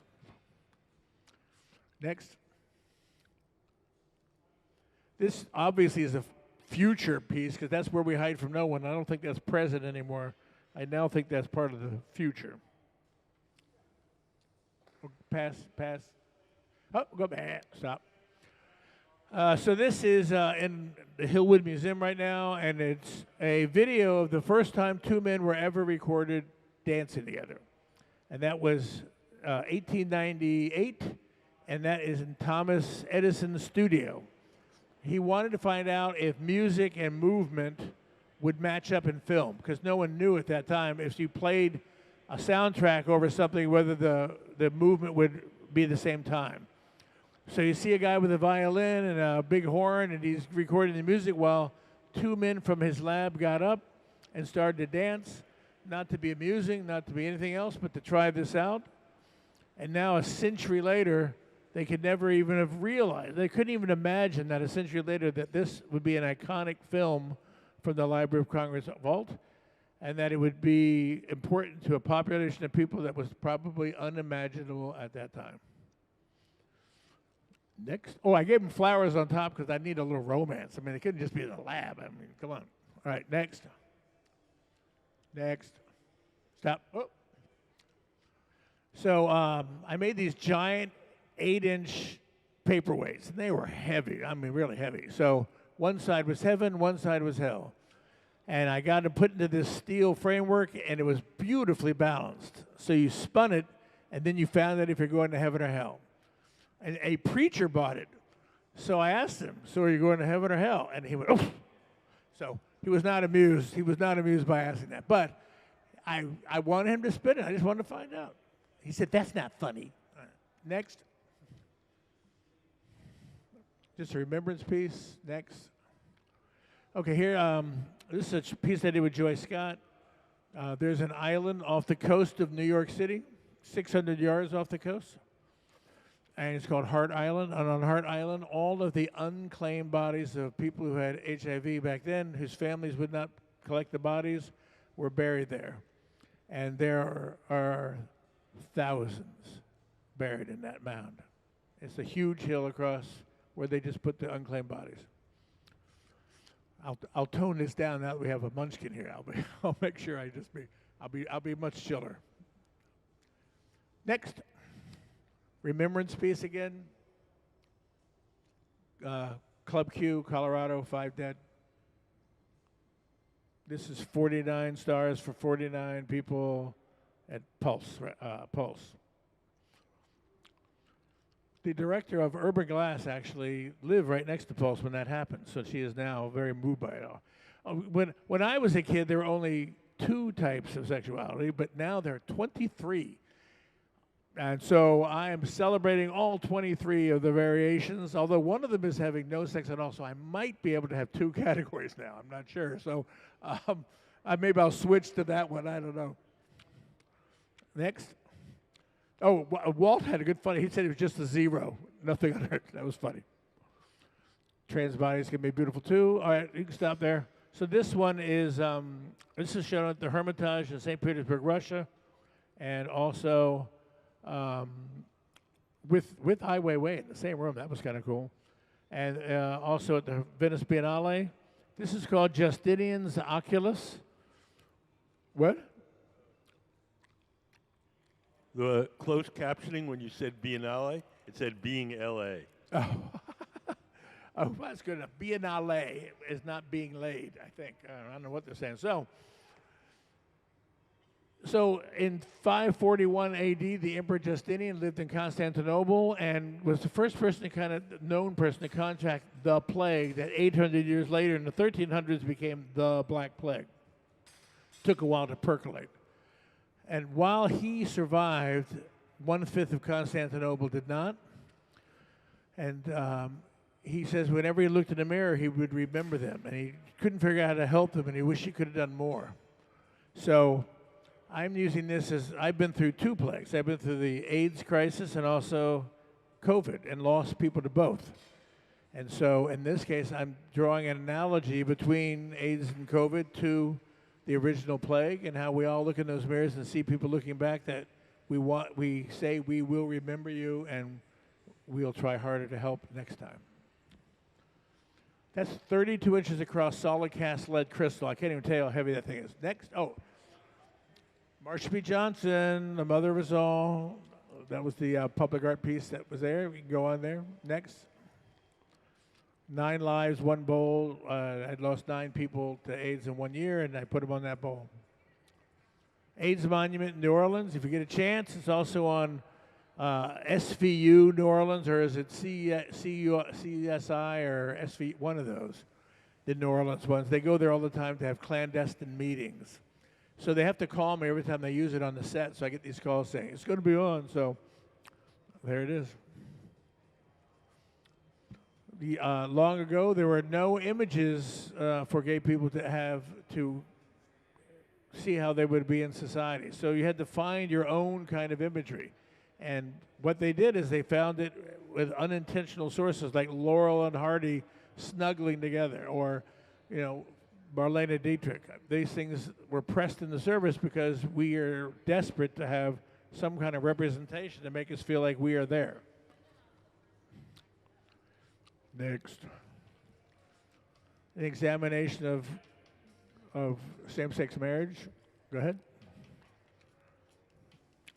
This is what they're. By the way, this is what they're making in front of you. This is that's a ceramic version of it. That little orange figure, and they're making a glass version for me to have it that way. So that's going to be kind of neat.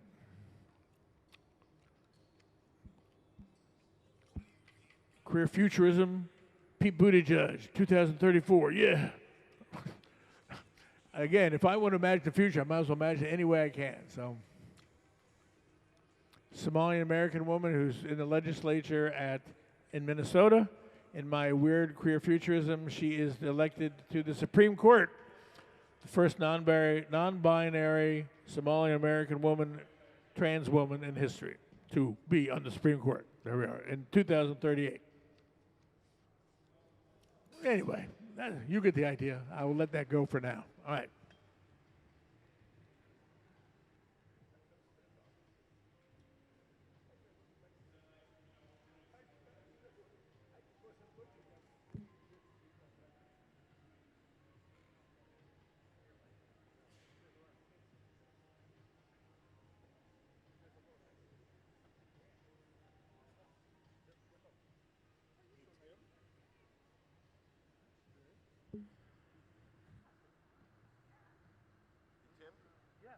Chris is going to come down and set up your laptop over there.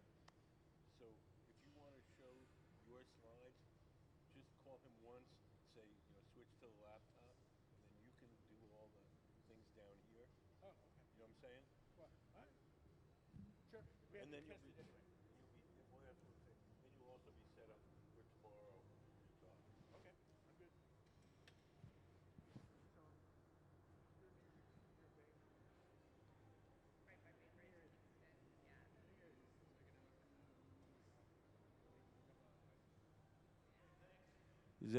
Thanks for coming in. Does anybody have any questions? We're doing glass sculpting today. We're working solid. We're making a figure designed by our guest artist, Tate. We're making it in 3 parts. We're making the torso right now. We made the legs earlier this morning. Now we're making the torso.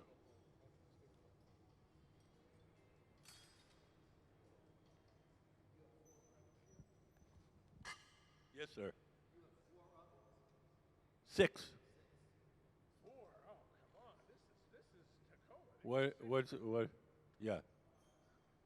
There's 4 glory holes and 2 furnaces. The furnaces are the ones where we keep the molten glass.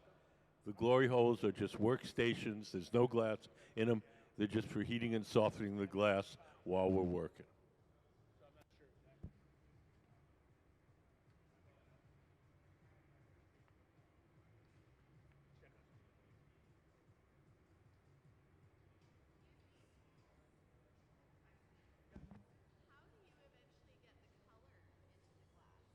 The color in glass comes mostly from metals dissolved in the glass when you first cook it up.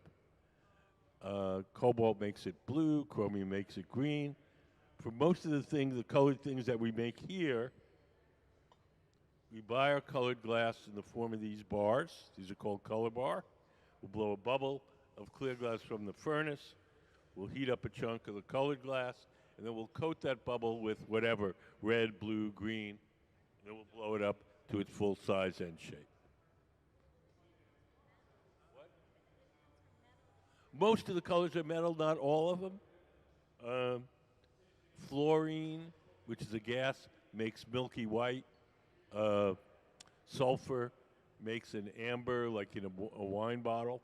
I mean, a beer bottle. But cobalt makes blue, chromium makes green, uranium makes yellow-green, gold makes red. They're not always as straightforward as like paint. Copper, if you cook it one way, it comes out turquoise blue. If you cook it a different way, it turns blood red. So the chemistry of the colors is a little bit more, it's not as straightforward as paint. But mostly it's metals dissolved in the glass when it's first cooked up.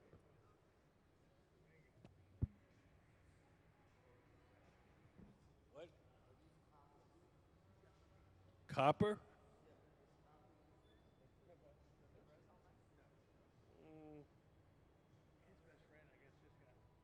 Well, these are proprietary colors, so I can't say for sure.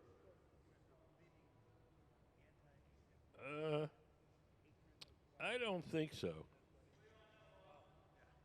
Are these copper reds? No. So, I don't think so, and he doesn't think so.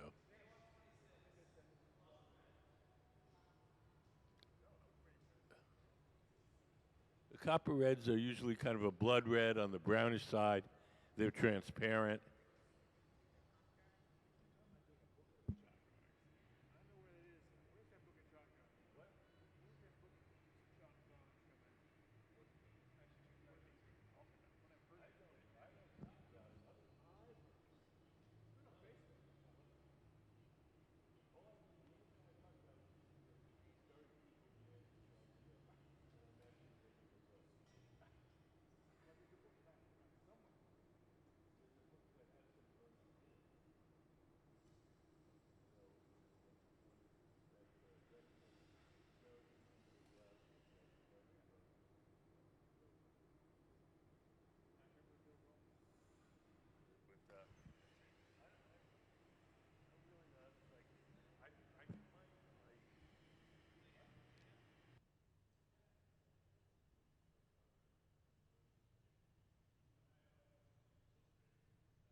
So as we sculpt this torso, we have to take a torch and heat up the glass where that's wrapped around the end of the pipe. If we allow that glass to get too cold, the glass will crack and the whole thing will fall on the floor. So even though we're concentrating on the form of the sculpture itself, every once in a while we have to go back with the torch and warm up the glass that's holding it. You guys have any questions?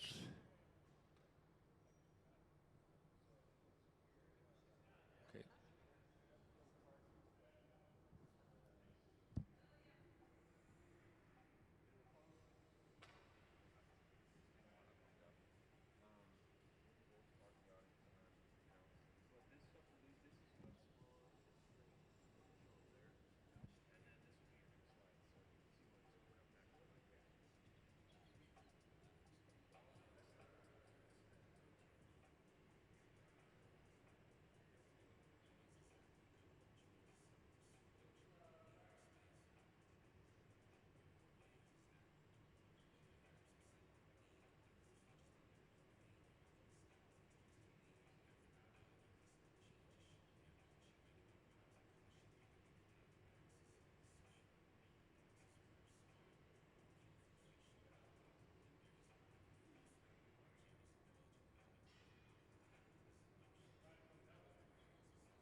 So Ben is texturing the surface with a piece of fire brick, the kind of brick we use to make kilns out of, or you'd see it in pottery kilns.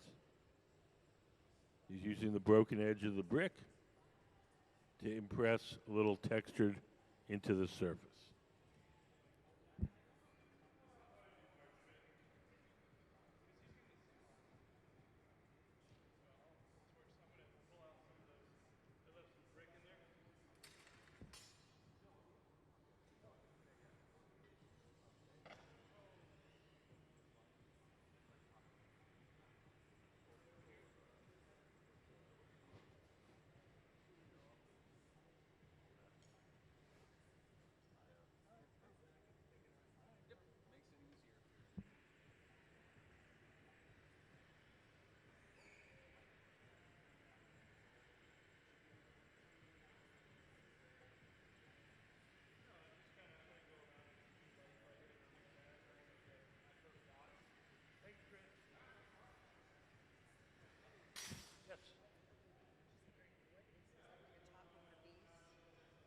No. We're making these figures.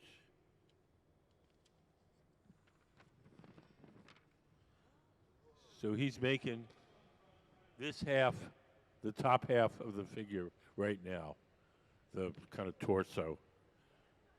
We made the bottom half of the figure earlier. Now we're making the top half. We're going to make the magnifying glass, and then we're going to join all three parts together.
The torch in Ben's hand is a propane and oxygen torch.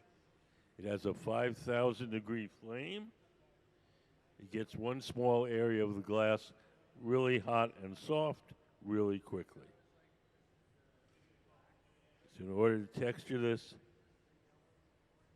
he's using the flame to soften the surface, and then he presses the brick against it to make the texture.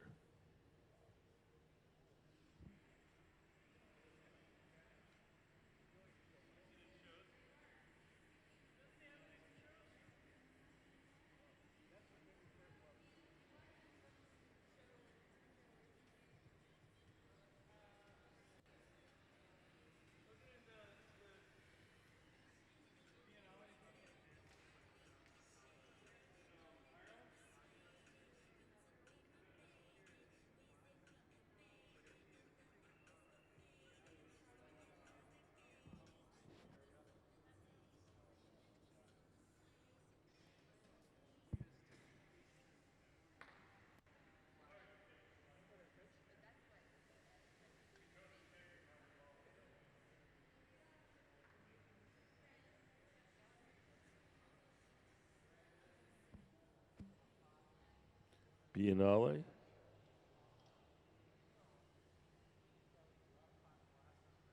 Chris, we're still losing one letter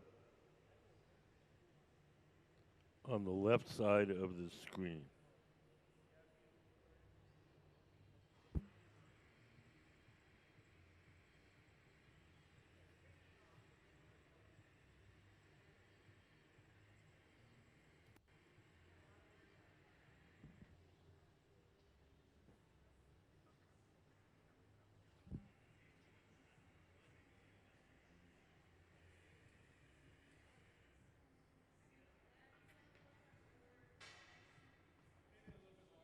We are still losing one letter. So, Biennale. Oh. Oh, okay. Oh, then you don't have to worry about it.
So we added a little glass for the arm.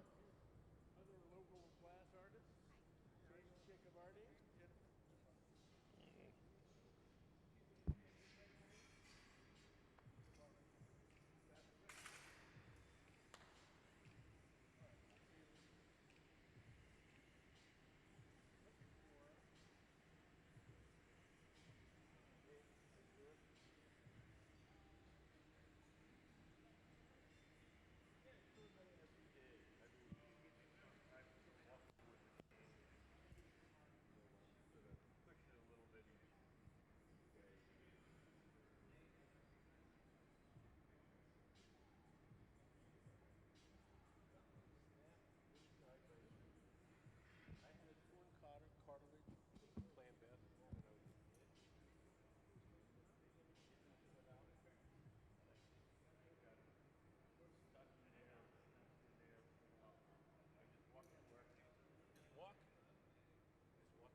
Rolling office chair.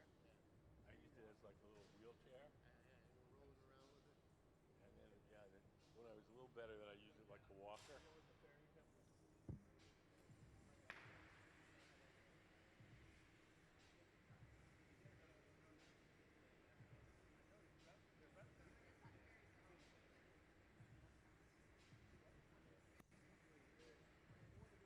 It bugs me when I don't get enough exercise.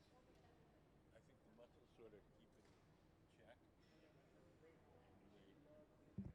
And this time it really went.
Pete Buttigieg.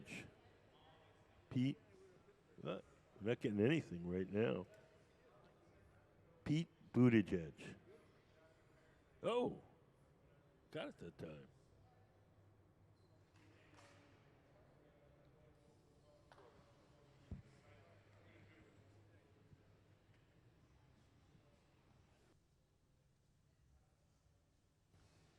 So, if you just came in, we're working with our guest artist, Tim Tate, in the black polo shirt over here. He's working with our Museum of Glass Hot Shop team, and they're sculpting a figure from his from one of his original sculptures. Can we put up the figure on the big screen? So this is the figure that we're making. This is the original. It's sculpted by our guest artist, and we're making a similar figure. This time we're making it in glass. So right now they're working on the top half of the figure. They just added some arms.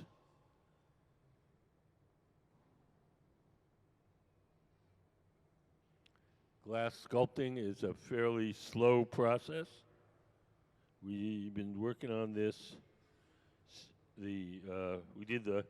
Working on this since 10 o'clock this morning.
So now we're going to put the torso in the garage.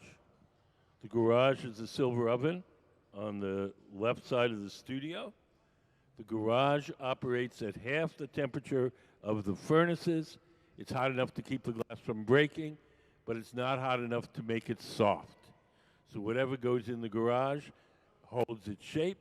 When we're ready to use it, we'll pull it out and heat it up a little extra. So I think we're going to break for lunch. We'll take a half hour, an hour for lunch. We'll be back in an hour, and we have one more piece of the figure to make, the magnifying glass, and then we'll assemble the figure. Does anybody has any questions before I go to lunch?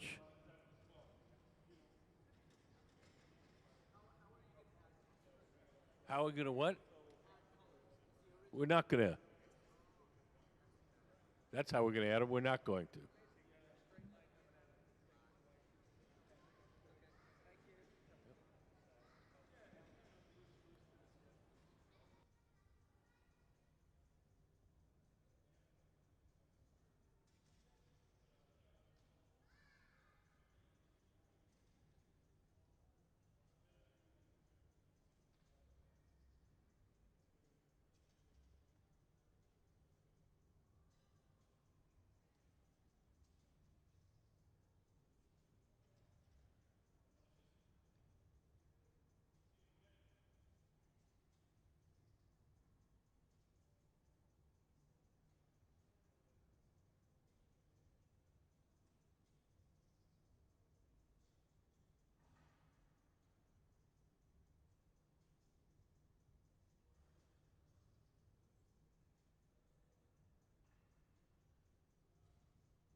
Hi, everybody. Welcome to the Museum of Glass.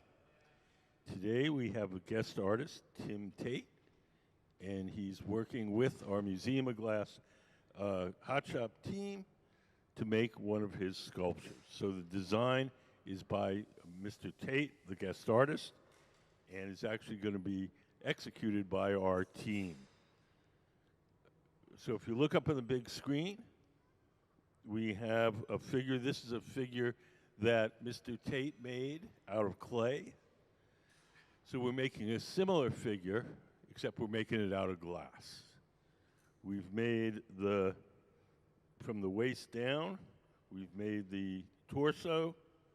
We're going to make the head, and then we're going to start to assemble it. So the torso and the legs are already made. They're sitting in this oven over here called the garage, and we'll make the head, and then we'll assemble the entire figure. Just to get you started, give you just a very quick introduction to how glass blowing works. Everything that we do starts out in our glass furnaces. The glass furnaces are the machines where you see the doors closed. There's two of them, one on each side of the studio. If you look up on the big screen, you'll see a diagram. That's what the furnaces look like inside. So each one of them has a big ceramic pot. In that ceramic pot is 1,000 pounds of melted glass. We keep the melted glass at 2,100 degrees Fahrenheit. That's 1150 centigrade. And at that temperature, the glass has the consistency of honey. So if you can imagine a giant crock pot full of honey, that's what our furnace is like. We want to get the glass out to make stuff. We take one of those steel pipes and we dip it into the melted glass like you're dipping into a big jar of honey. We dip it in, twirl it around. A little bit of glass sticks to the end of the pipe. The pipe is hollow, so when you blow, the ball of glass blows up like a balloon. If you want to make something larger, we dip it in, blow a little bubble, let it harden. Then we dip it in a second time or a third time. And we just keep building up the glass in layers. All the glass that's in those furnaces is clear glass. It has no color. We buy our colored glass in the form of these bars. We buy it like an artist buys paint. If we're going to make a red object, we blow a bubble of clear glass from the furnace. We heat up a little chunk of red glass, and then we coat that initial bubble with the colored glass. We have a little video, show you how we do it. Can we play color overlay?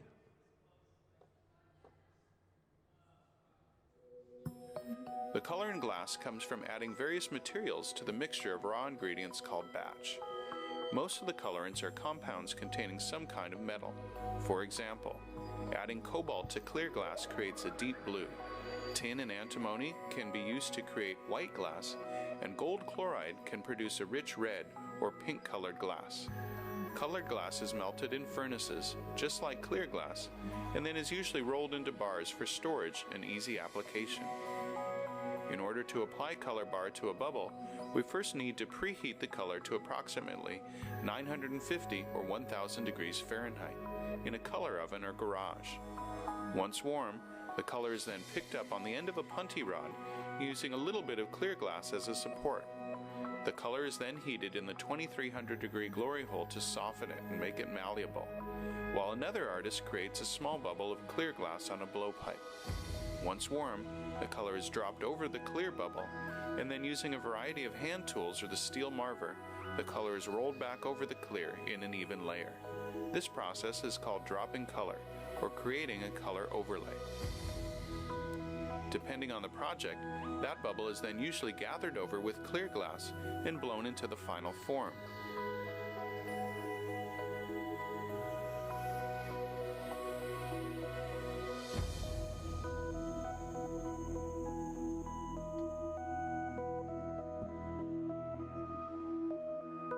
The finished product may appear to be all made from colored glass, but when viewed in cross-section, we can see that there is only a thin layer of color sandwiched between many layers of clear glass.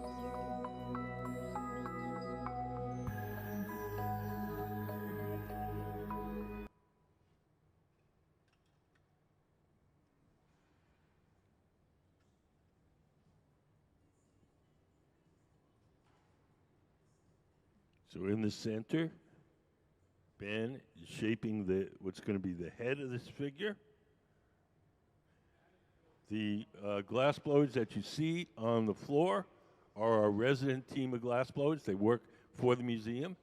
They're professional glass blowers. Each of them has a minimum of 20 years experience making glass.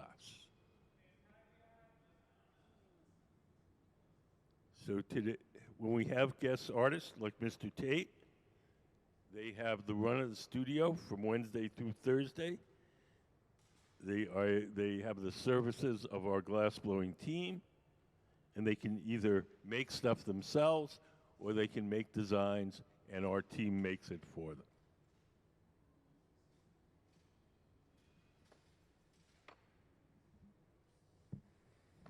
So the man in the black polo shirt, the center of the workshop, that's Tim Tate. That's our guest artist.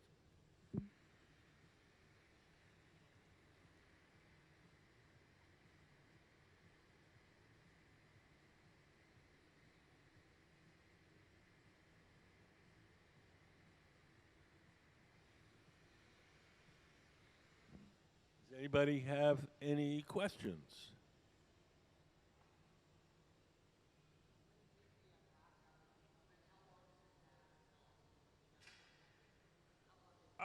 It depends on how long it stays soft. It depends on how thick it is, but I would say from a minute to 2 minutes at the most till it solidifies. So it's pretty quick. When the glass gets stiff, we go to the second type of furnace, and that's called the glory hole. The glory holes are the round guys with the doors open. Those have no glass in them. They're just a hot chamber for heating and softening the glass while we're working. The furnaces, where we keep the molten glass, they are on 24/7. The glory holes are only on during the working day.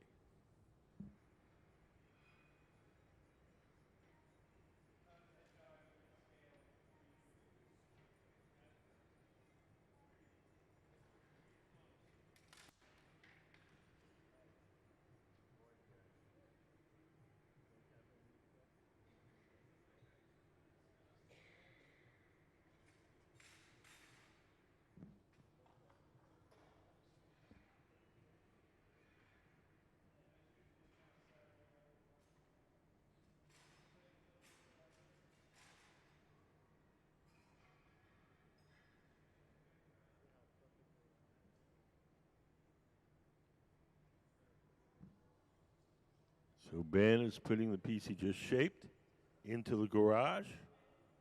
Ben is a tall guy in a dark shirt.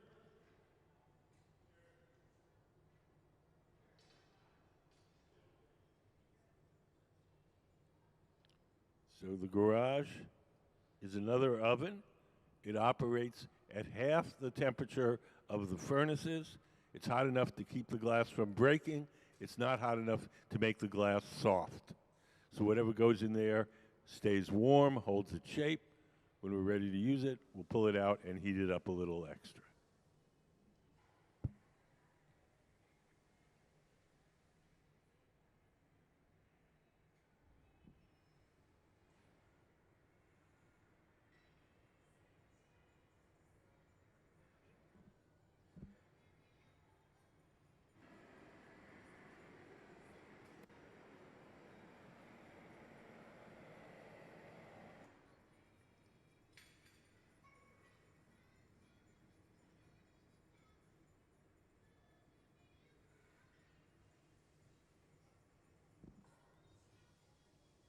Every once in a while, these steel pipes get hot. When they do, we take them over to that trough. That's called the pipe cooler. We just lay the metal pipe in the trough, spray water on it. That cools it down and makes it easier to hold.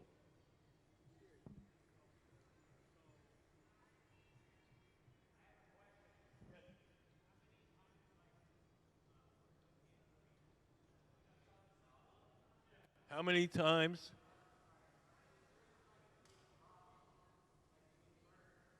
How many times do we get burned?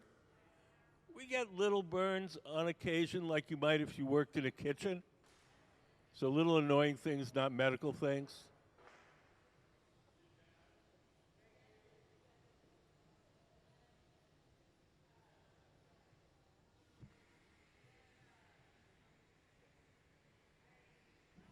So that is the torso of the figure. That's the piece he fished it out of the garage, and now he's heating it up.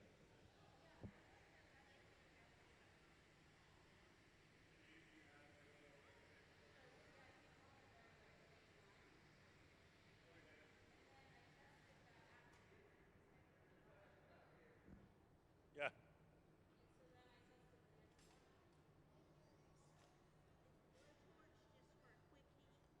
Yeah, the torches allow us to focus the heat in a particular place.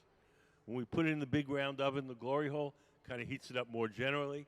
If we want to focus the heat in a particular place, we use the torches. Yep. Nope. Sorry.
Sarah's getting some glass out of the furnace.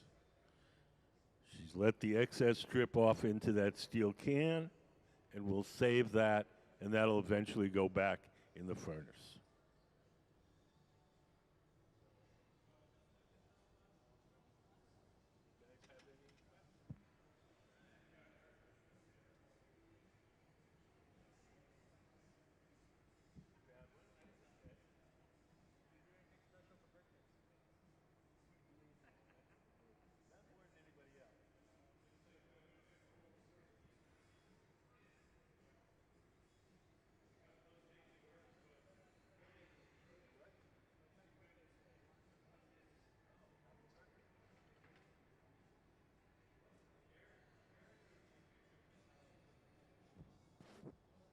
So we're going to transfer the torso from the rod it's originally on to a second steel rod called the punty, P-U-N-T-Y. That's what Sarah has.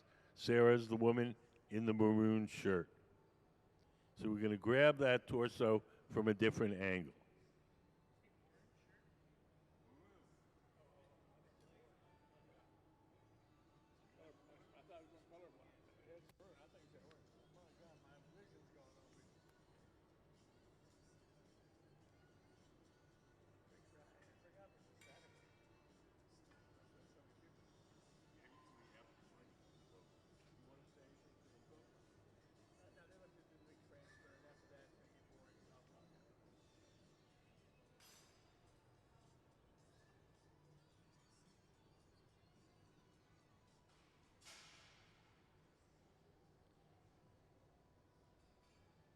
So the second steel rod where we attached it is just temporary.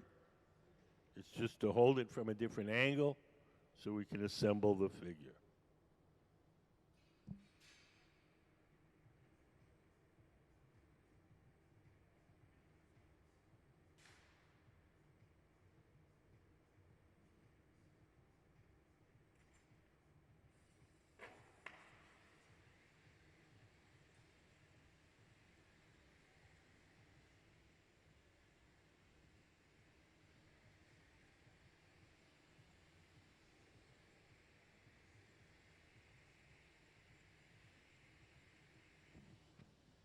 So the glass blowers who are working on the floor in the center with the torch, that's Ben Cobb. He's the head of our glass shop here. The man with the hat to the left, that's Gabe Feenan. And the woman in the marine shirt, that's Sarah Gilbert.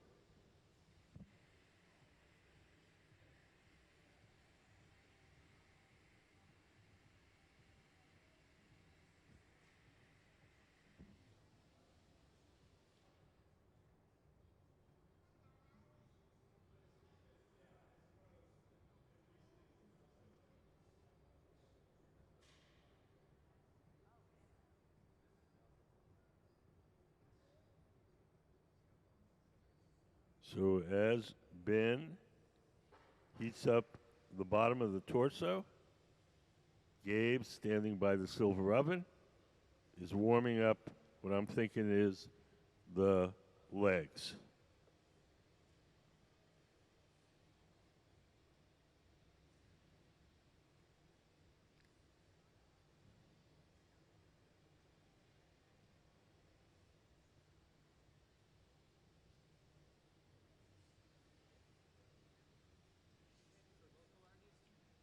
Washington, D.C. Other one. Oh, wow. We get artists from all over the world. Japan, Italy, Sweden. We like to have a variety of things for you guys to watch. I saw some of the stuff made in the museum in the gallery over there. And there's one exhibit called Out of the Wall. Those are all from our collection. Those are all made here in the museum.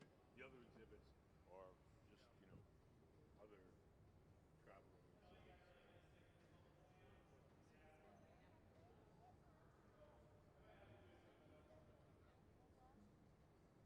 You know about our contest for kids?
You know about our contest for kids?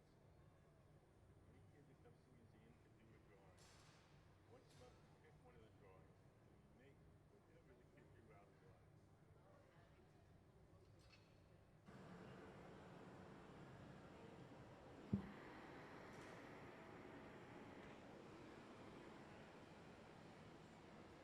So over on the bench on the left, Gabe has the bottom half of the figure.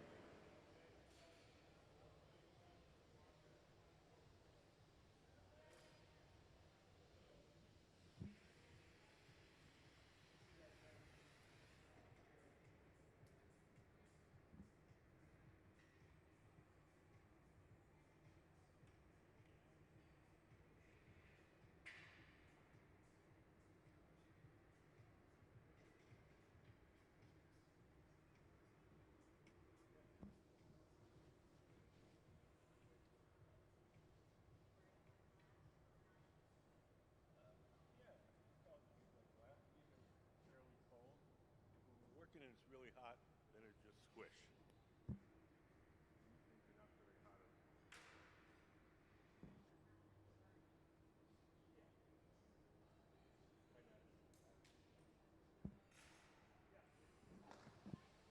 Break a piece or something, are you able to reuse that glass? We can reuse our clear glass. We don't have a good way of recycling our colored glass. So all the furnaces are all clear, and we can throw clear back into them, but we can't throw red and purple and blue. Okay. I've seen like there's like little it'll not doing anything to it?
Is that just to make sure it doesn't kind of sag one way or the other? Yes. Is that cotton right there? No, that's ceramic fiber blanket. It's the modern day replacement for asbestos. Can you wrap it up in that or? Yeah, it's just wherever we want a soft surface to place some glass. These guys, they were using for making Christmas ornaments. So they blow the ornament, put it in here, knock it off, and then they add the little. But it's fireproof. But it's not asbestos, so it doesn't hurt.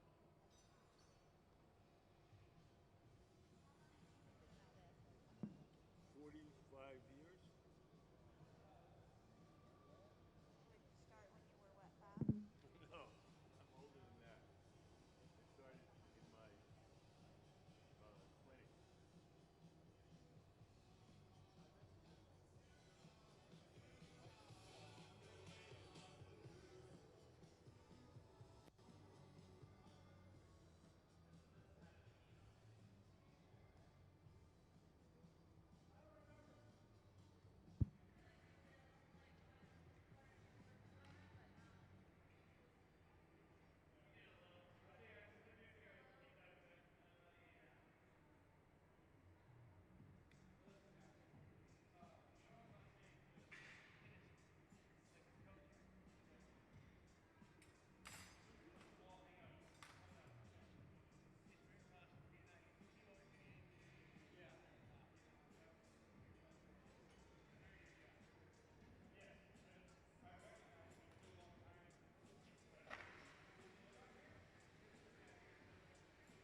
So we're getting ready to join the two sections. Hot glass sticks to hot glass. So we're heating up the two surfaces with that torch. When we press them together, they'll bond forever.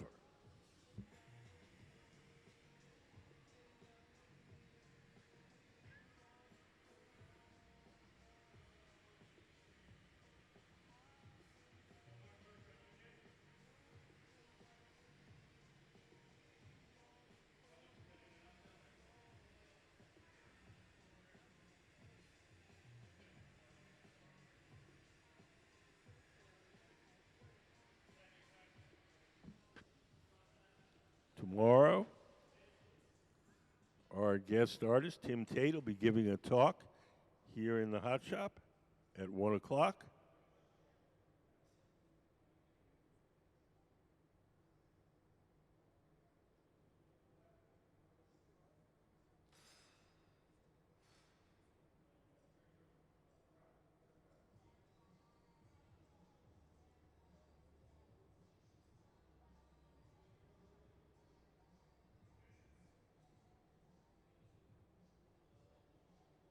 We'll take some water, drip them on the places where we want the glass to break away.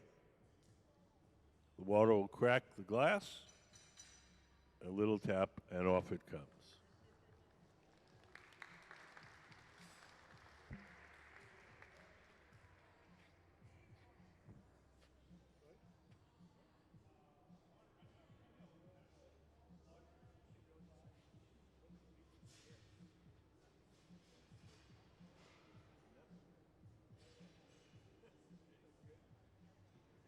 So our guest artist is Tim Tate.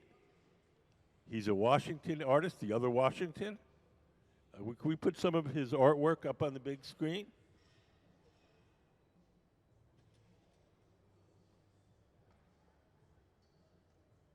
A lot of his work addresses LGBTQ issues. He's very active in that community, and his work addresses a lot of the issues in that community.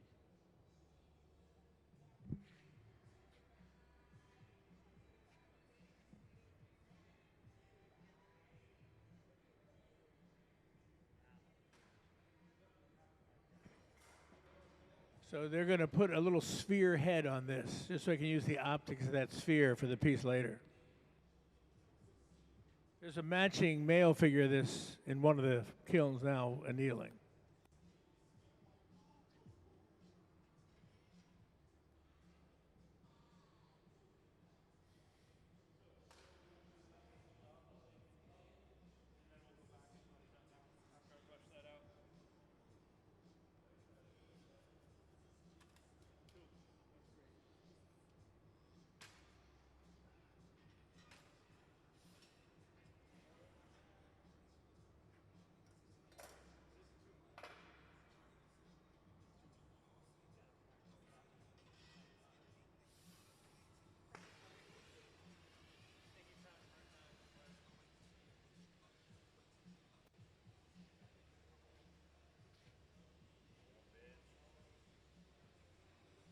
Ben is taking the torch and heating up the base of the feet.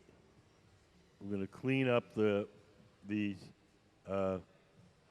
portions where they were attached to the other rod. Ultimately, these will have a dome over top of them, and they'll be holding a sign with some of the more unpleasant words that people are called when they're younger. But on the dome on the exterior, I will have all the words that truly mean them: friend, mother, teacher, that kind of words, to show what they're really about, and they'll hold that sign with what they've been labeled.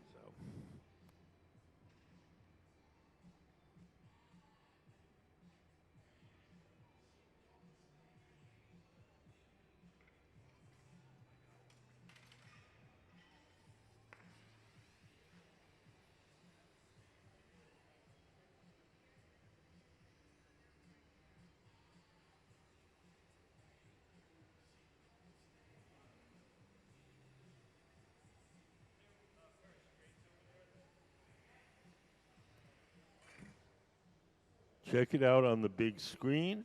Sometimes it's a little easier to see. We have a close-up on the big screen.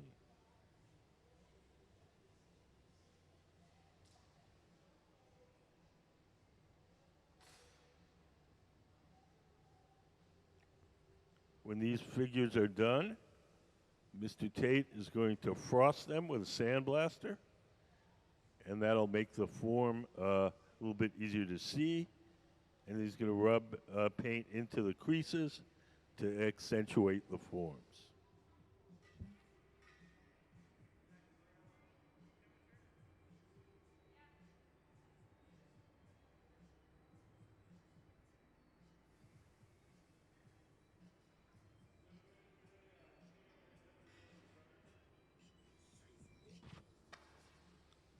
Tomorrow, Mr. Tate is going to be working with some students from the local middle school and high school program in glassblowing.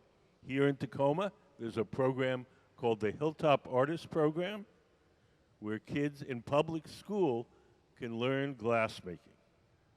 We're going to have some of the young artists here, and they'll be working on a project designed by Mr. Tate, and that'll be tomorrow afternoon. Everything that we do here is streamed to the internet. So if you want to hear Mr. Tate's lecture, or you want to see Mr. Tate working with the students, just go to our website, click on Hot Shop, scroll to the bottom of the page, and you'll be able to see in real time the action here in the Hot Shop.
So we're checking how the figure will stand. You got a little soft. And we can correct the posture so it stands properly.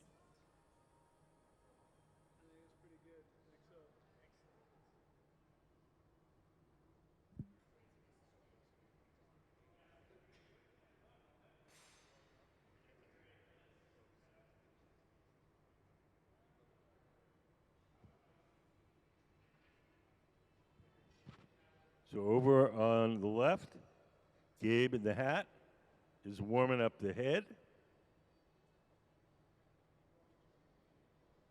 That silver oven with the curved side is called the garage, and it keeps various parts warm till we're ready to assemble them.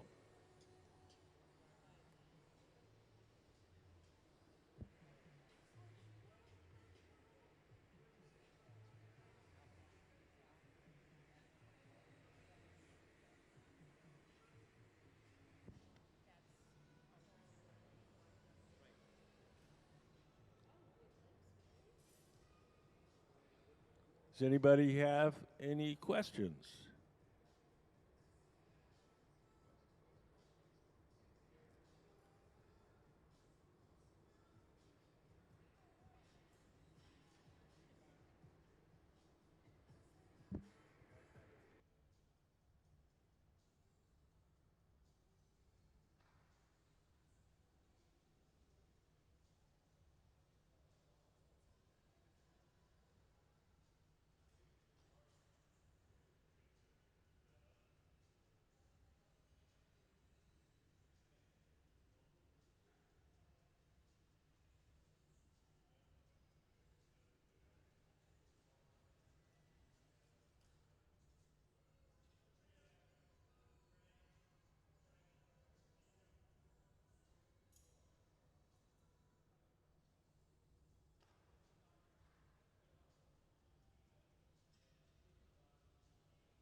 No, we don't have any classes for you. And if at any point of time kids want to pursue glass blowing, what's the right age to go and what? We're starting in middle school here in Tacoma. Okay. There's a program called Hilltop Artist Program. It's in the Tacoma. Are you guys live in Tacoma? No. Well, um, there's a trade association called the Glass Art Society, and they're like for all the glass artists all over the world. And if you call them up and you tell them where you live, then they can tell you if there's something in your area.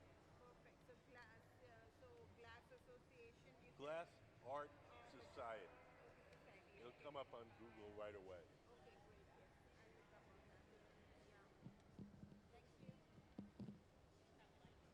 Yes, I'll look up on that. Yeah. Thank you. You know about the contest for kids?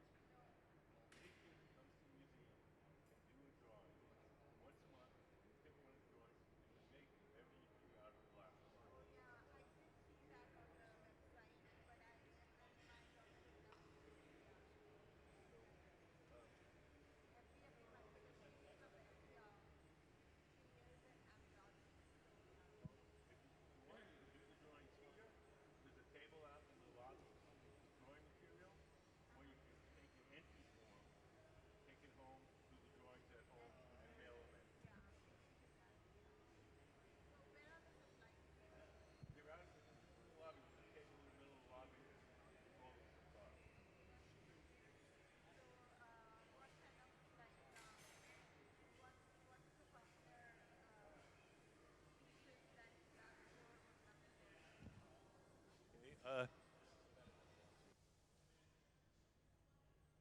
Can we put up some of the kids' design stills up on the big screen?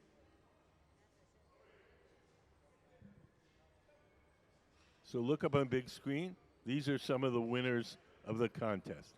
So these were all made from kids' drawings from somewhere between 4 and 12. 4 is the youngest.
So that will go into our annealing oven, where it will be cooled over a period of several days so it doesn't break.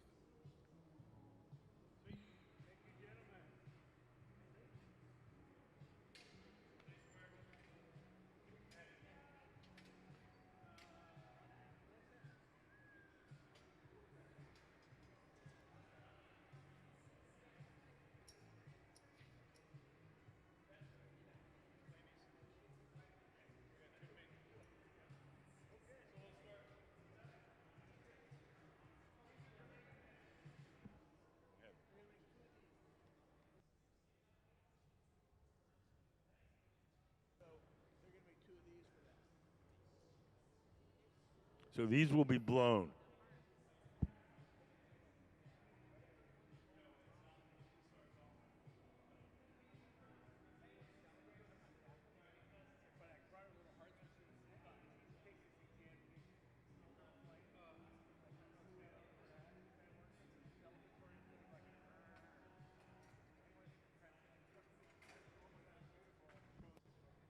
So the next thing we're going to make some of these clear hearts that you see on the table.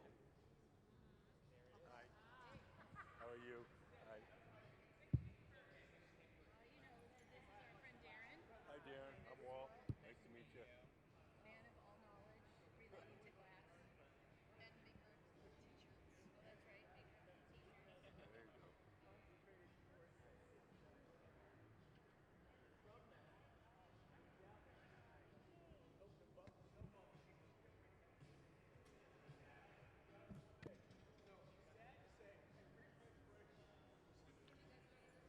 So the glass blowers are discussing the next project. Can we play color overlay?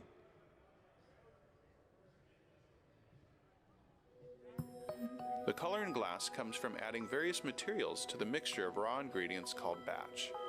Most of the colorants are compounds containing some kind of metal. For example, adding cobalt to clear glass creates a deep blue. Tin and antimony can be used to create white glass, and gold chloride can produce a rich red or pink colored glass.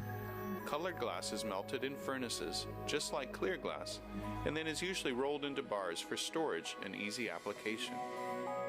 In order to apply color bar to a bubble, we first need to preheat the color to approximately 950 or 1000 degrees Fahrenheit in a color oven or garage.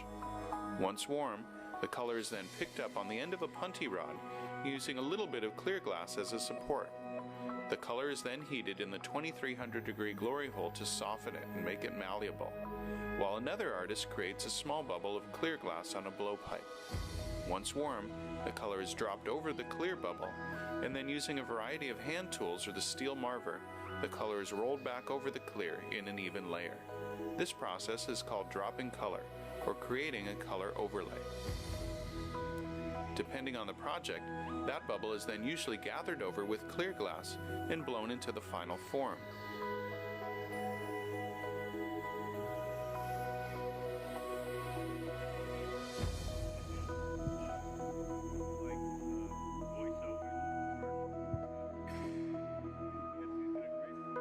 The finished product may appear to be all made from colored glass, but when viewed in cross-section, we can see that there is only a thin layer of color sandwiched between many layers of clear glass.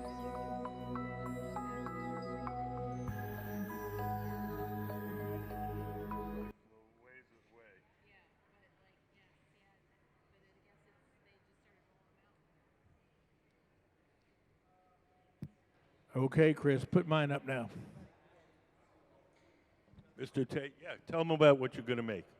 About what? What you're going to make next. Oh, I did tell some of them we're going to be making 2 of these for 2 clear hearts that we made earlier last week. So they're going to make the flames of these. So these are fun to watch because they're quick and they're, kind of cool.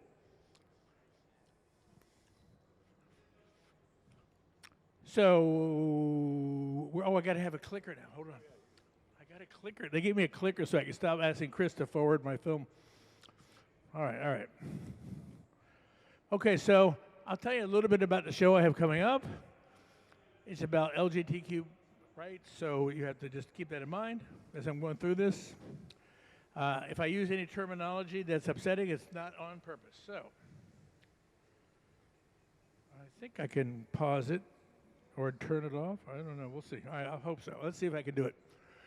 This is the first time two men were ever recorded dancing. This is 1896 in Thomas Edison's studio.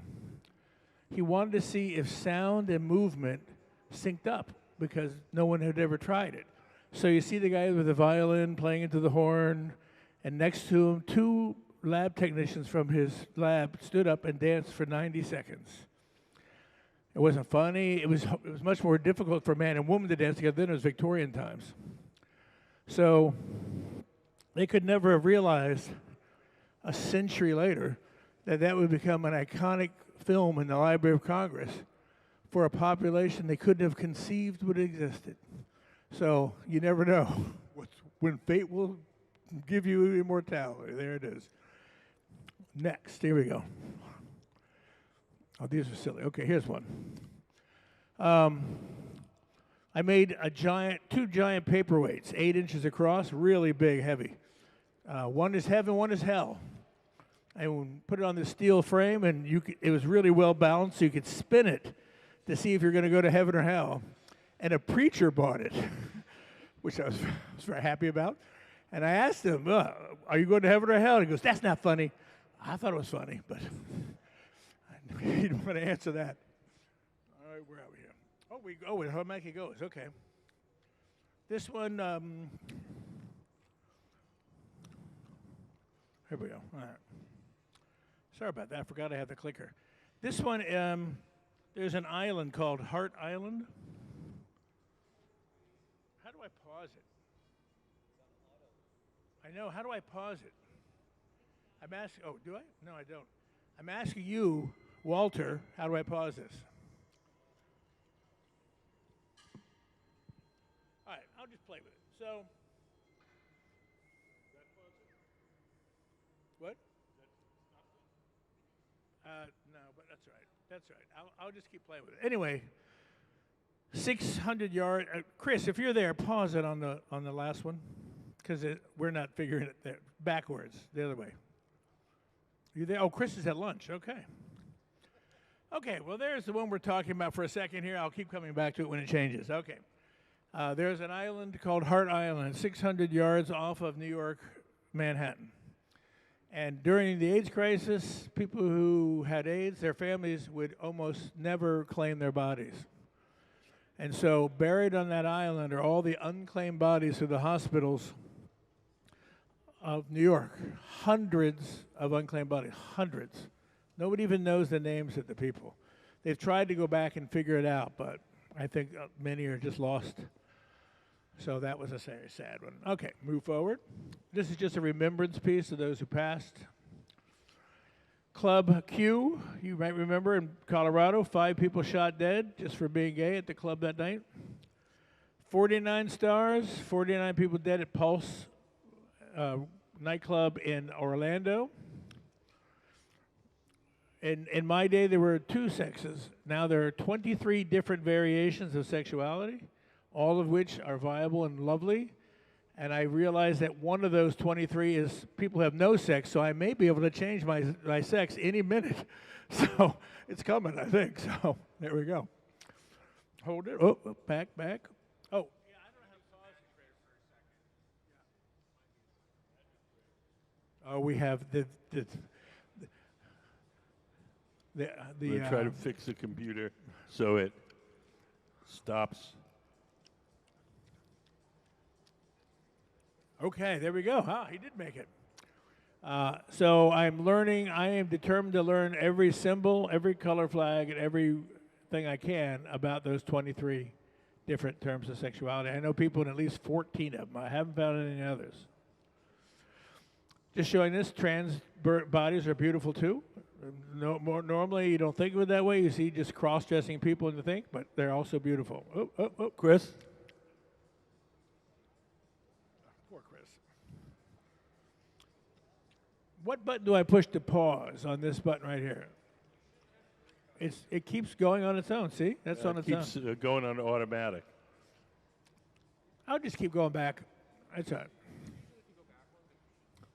I'll just go back. This one here is, it was shown at the Hermitage State Museum in St. Petersburg, Russia, before the war. It was at the Venice Biennale as well. And it's called Justinian's Oculus because the Emperor Justinian lived in, I know, they're trying over here, I think. I want Chris to go back up to the cage so I can say, Chris, hold it. That's even better. Better than me trying to do it. Yeah. Oh, my God. Okay, thank you, Chris. And so in 541, he contracted what became the Black Plague in the 1300s. But it began in the 500s and took a long time to percolate. But when he may have survived, but thank you, buddy. Okay, thanks. But 1/5 of Constantinople did not survive. And so when he looked in the mirror, he would say he would see those who died and wishes he could have done more, and he felt regret that these people had to go. He didn't know what to do. So I'm likening this to the AIDS crisis and the COVID crisis.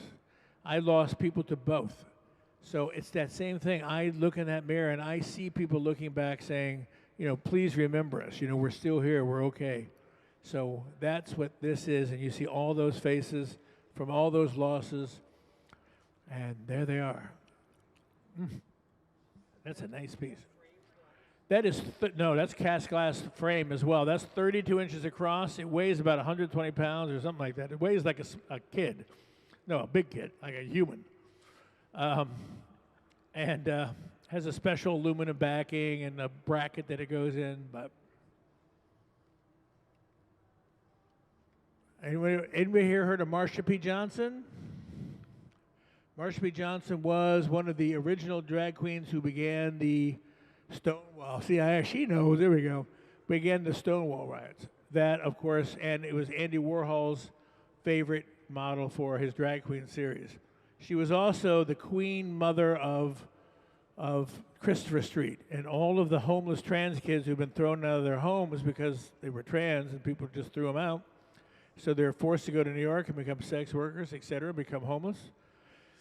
And those people, she helped them all. She gave them food. She gave them a place to sleep. She took care of them. And then she passed away in 1992.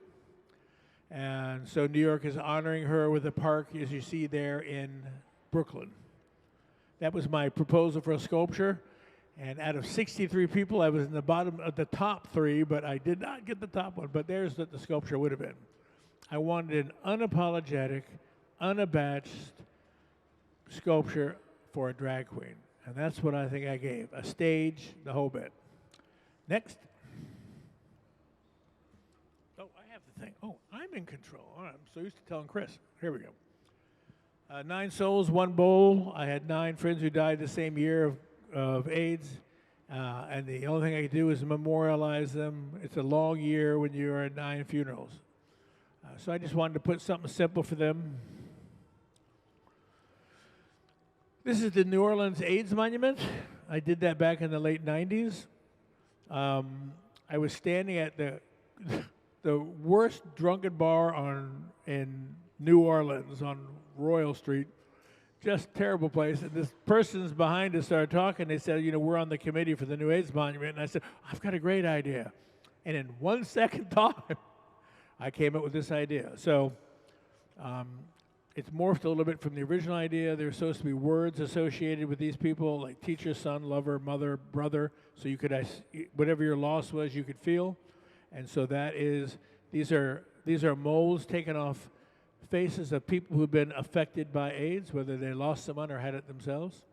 And that is in Washington Square in the French Quarter, and also on SVU, or is it, what's the other one? CSI, New Orleans, one of those.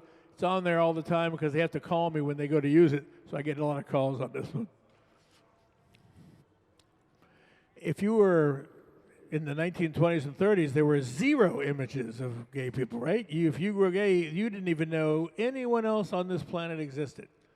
So they found imagery to identify with. And in this case, Laurel and Hardy snuggling in bed, not meant to be gay, but if you were a gay man back then, you were going, oh my God, finally, I see a depiction of my life. Or Marlene Dietrich going to kiss the husband and passing him up for his wife. You know, all these things were subtle messages, and if you were a queer person at the time, they were major messages directed at you, you thought, you know. This is an examination. These are the original people that they're making now. An examination of queer marriage. So you see inside each of their lenses, you see two people being married of the same sex or non-binary or whatever. Each one has a slightly different variation. And I just want to show those examinations. Notice some are wearing pink triangles, etc. Now I'm going to the utopian queer future. This is now you can use our imagination. Because in the future, since no one knows what it is, it can be anything I feel like making it. And in mine, 2034, Pete Buttigieg, which I love how they translate that in writing on the thing. Pete Buttigieg, who has obviously an alternative career up on the screen, he becomes president. So there's my homage to Pete Buttigieg. I love how it transcribes Buttigieg. All right, that's funny. Okay, this is a Somalian American member of the Minnesota State Senate and a lawyer, and I have. She's also non-binary, so I have them actually becoming the first non-binary Somali American to be appointed to the Supreme Court in 2030. So I go through. I love to go through the people that are right now showing promise in the world, and if the world was a totally accepting world, how far could they go? And I like to really make them go far. So I have a lot of these, and I like how that can work. I should call them, and tell them that I'm actually planning to do this, but I haven't done that yet. But I might. Another AIDS remembrance piece. Again, this one, AIDS, because there's dice in there because it was so, you never knew who was going to go, who was going to catch it. It was so random, it was like a throw of the dice. I use a lot of materials that's concrete biohazard symbols, but frequently a tattoo that people had who were HIV positive to kind of tell people I've got it or whatever. And so that was either to embrace it and empower yourself with it or to warn others. I don't know. Silvered them. I made a lot of these hearts. I did. Oh, here's an old one. This is Alan Turing. You're in my pocket, girl. I should have you down here. Alan Turing, many of you know, invented the Enigma. He broke the code for the Enigma machine during World War II and saved countless lives during World War II. He then, when they discovered he was gay, they chemically castrated him, and in his later depression, he killed himself by taking a bite out of an arsenic-filled apple, and that is why the apple on the back of your computer has a bite taken out of it in homage to him. Now you do. Matthew Shepard was a cathartic time for me. It hit me probably more than almost any other. I was lucky enough to be at the National Cathedral 3 years ago when he was one of the few non-religious sect people who were interred in their crypt below. Only he and Helen Keller are in the National Cathedral. And so I went there to pay homage to him and his parents who were there. And the church was unbelievably packed. It looked like Princess Di's wedding. It was spilling out to the front. It brought tears to everybody's eyes. It was a lovely moment. Marsha B. Johnson, there she is again. So we love Marsha B. Johnson.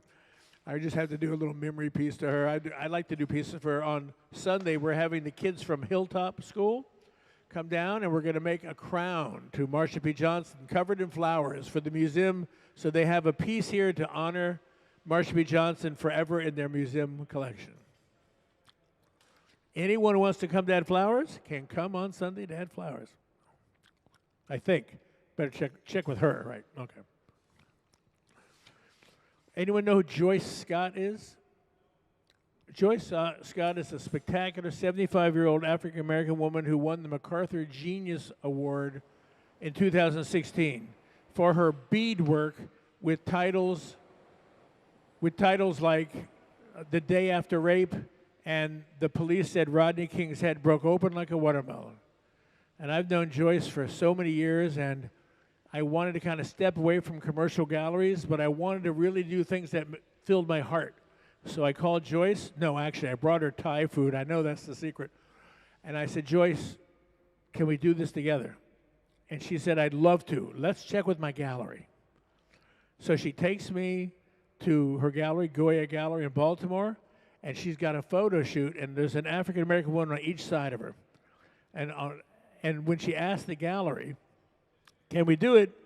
The gallery says, oh, yeah, that'd be no problem. And then the woman next to her goes, oh, my God, you're Tim Tate. I thought, oh, thank you, Jesus. But that lady turned out to be Lowry Sims, one of the leading African-American curators in the country. And on the other side was Leslie Hammond, another leading African-American curator. It was like in my first curator at the Museum of Art and Design in Manhattan.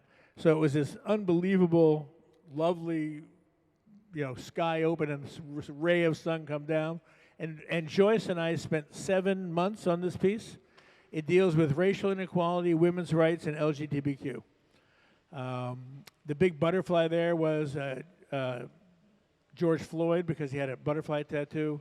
But all these had lots of different reasons. The title of this piece is Now. And as we were making it for 7 months, whatever was current or being talked about, we would do something about it.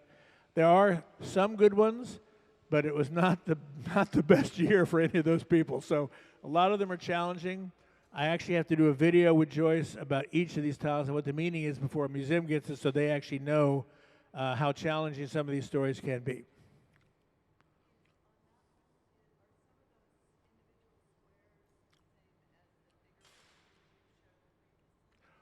My little figures? No. Wait, that's not true. There is something on there. Hold on a minute. On the very far right, you see one like an angel with a little figure stand there with wings. That's one of the small figures. I use that as a mold to press into plaster for this particular piece. Oh, those are not this one. Those are not from these. But the far right one, the opiate addiction one, that was using the backside one of these. I use these frequently if I need figural things and I'm doing deeply dry plaster casting. I'll use these to press in the plaster to be every man or every woman kind of figure. This will be on display in October in Baltimore at Goya Gallery.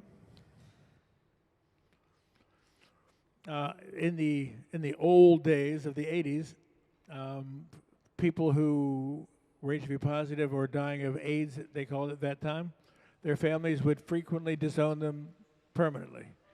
And I went to Baltimore to a hospice, AIDS hospice, to help out.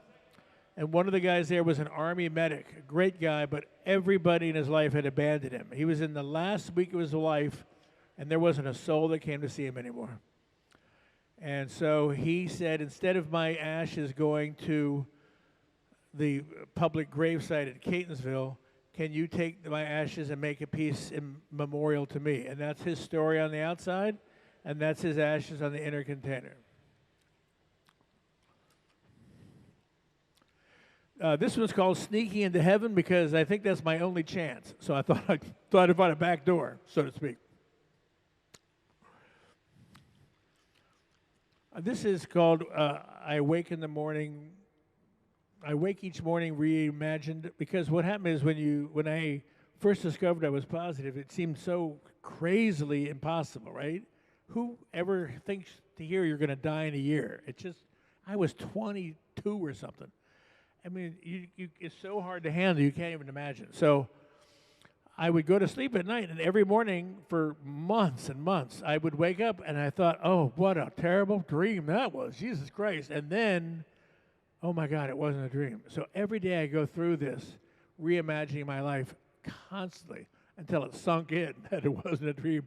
I remember waking up the first time, and I realized I already was, and I didn't have to have that dream anymore. So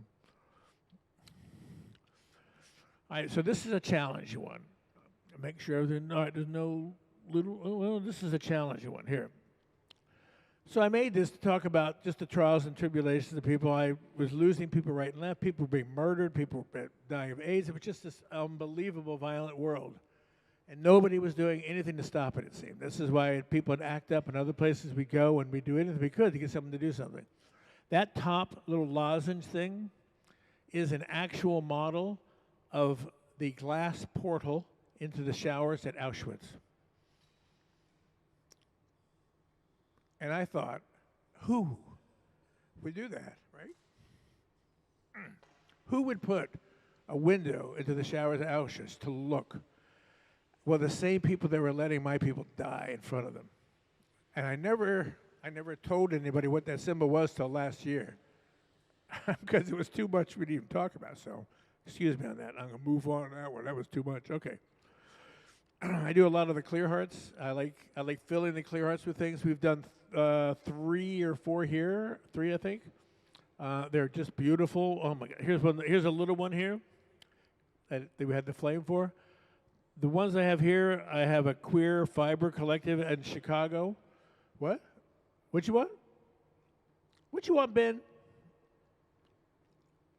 What do you want, Ben? Huh? You saying something to me? No. Oh, shit. I thought you did. All right. I didn't mention it enough that they did an amazing job with these. There we go. All right. I'm off the hook. Okay, so there you go. Exactly. All right. And let's hear it for Ben and his team. There we go. Okay, so inside of the clear ones, for instance, on this one I have this Chicago Queer Collective of fiber people, and they're going to make cloth pink triangles and tea stain them, and then sew in the, embroider the numbers of the people in the concentration camps that they got. 100,000 people were given pink triangles. They say there's 3 times more, but they didn't always give them pink triangles because they knew if they did, they got such horrible treatment. They didn't like to give it to them. But most of them didn't care. So of the 100,000 that went through this, only 15 have ever spoken about it because it was so traumatic. Most people can't even talk about it years later. Well, I won't go into too much detail there. It's way depressing on that one. All right. Again, I was losing people right and left, so I gathered cicadas to put in to show the shells of those past. And I realized afterwards I had just a few too few. I should have had another 100 in there and filled it to the brim. I thought I did it, but no, well, that was enough. This one is called Two Paths Taken. So you see the magic 8 ball in the middle, divining the future there. And the dome around the 8 ball tells the story of what my life would have been like, or what my life changed into, I should say, once the day I became positive, and how my life drastically altered that day. The outer dome, however, is a utopian future that I could imagine if I went in there and found out I was negative that day. So I just went crazy on that. At the end of it all, neither really is better than the other. I learned something in both cases, but it was just a way of seeing how my life kind of split in two that day. Back then, we had to go to ACT UP, and we had a lot of times we were protesting because we were trying to get FDA to approve drugs that we knew they were testing, but we needed them to test them on us because we were going to be dead before the testing was over. So the police frequently showed up, but we would not be touched unless they had yellow plastic gloves on. And so those two were picked up outside of the White House, and I kept them for years and decided to just put them on in there and remember that moment. I guess that was when I was an untouchable. There we go. Oh, here's a happier one. Okay, now we have gay marriage codified in the United States. So I pressed my poor straight studio mate into holding my hand for this, and said, "You goddamn, you're gonna hold my hand. I need 2 men's hands holding so I can have the marriage bands." And he did. And then later that day, we went to Trader Joe's to get some food for the opening, and we won Trader Joe's Partners of the Week, which his wife was so proud of. So. Oh, they don't have that? Oh, yes, they do. You ask them. They pick up, and then they put pictures in their newsletter and stuff. And during June, they will pick 2 men, right? Only June. We're only allowed to be around in June, I know. All right, let me go forward here. I should call a show the December Gaze. Just, you know. And we're there too, that's right. This is in the museum's permanent collections, one of my absolute all-time favorite pieces. I could not be happier they got it. I'm sure I called and begged them to take it because I just thought it needed to be here in the top of the glass world, one of the top pieces I ever made. And this is another weird thing. So it's an endless mirror. So we know an endless mirror is an optical illusion, right? We've all done it 100 times. We put two mirrors next to each other. We've seen it. We've seen it in movies. But your eye can't help but see that 4-foot tunnel. But since it doesn't exist in reality, we can make it anything we want. So in mine, everyone who passed away from AIDS, there they were alive again, saying, thank you for remembering us. We're doing okay. And that was a super healing moment for me, just to feel that I could bring them back to life in my way and show them respect. And that's what that is. This is Where We Hide From No One. Obviously, that's a future piece. So you see an eyeball peering out of the foliage. That was actually hanging here for 2 years, I think. Yeah. For any kids in the audience, when I was your age, that's what I did. I went to Corning, which is another glass blowing facility, and I was totally mesmerized by it. And then later on, went on to do a therapist and all these very lovely full-time professional jobs that my parents wanted. And one day, I got a terminal diagnosis, and they said they had 1 year to live. And I thought, I'm not waiting anymore. So I started going to classes down in Pinland and everywhere else. And then, whoops, I kept living. So I pushed so hard to learn so much in such a short amount of time because I thought I was going to press it into a year, that after about 8 years, I thought, well, damn, I know a lot about glass now. Maybe I should do something with it. So that's how I started in glass. Originally, I was going to make a vase for my nephews and nieces to remember their poor dead uncle by, but now the little so-and-sos, I wouldn't even leave them nothing. They're mean little bastards now, but they were so sweet back then.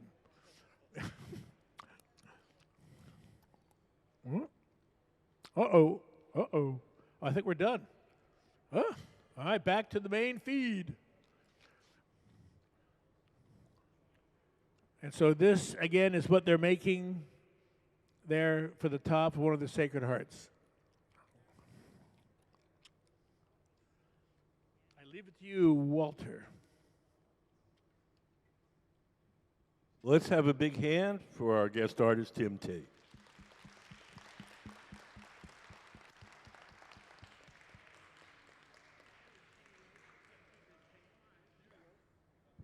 You guys have any questions for Tim?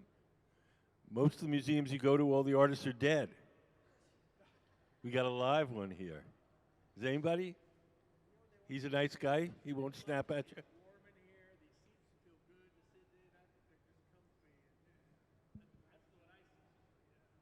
Has anybody got a question for Tim? No? Scaredy cats.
So now we're going to start to shape the flame. Fire is one of the hardest things. Fire is one of the hardest things to represent in art. Yeah.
This is Jabari Owens. Oh, sorry. This is Jabari Owens right here, who's the education director of this museum, and is a really good guy.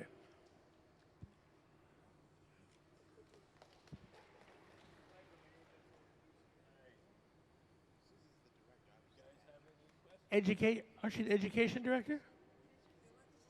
Oh, is it? Oh, I'm sorry. He got demoted. He is the what is this? Manager. Okay, education manager. Sorry.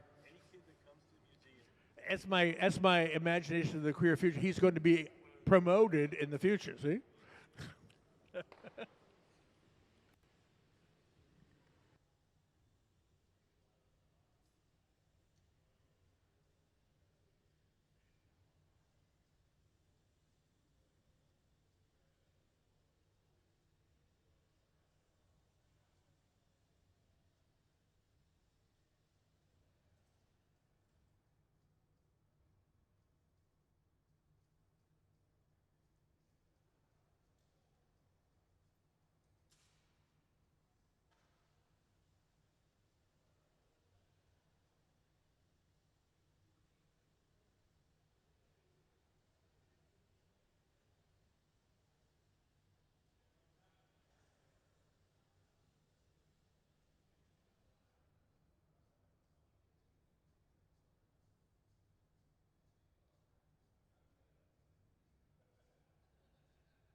Can we put up some of the kids' design stills up on the big screen? We got some folks interested in seeing what we've done with the kids. So look up on the big screen. So these are all done drawings from drawings done by kids. We have a contest once a month.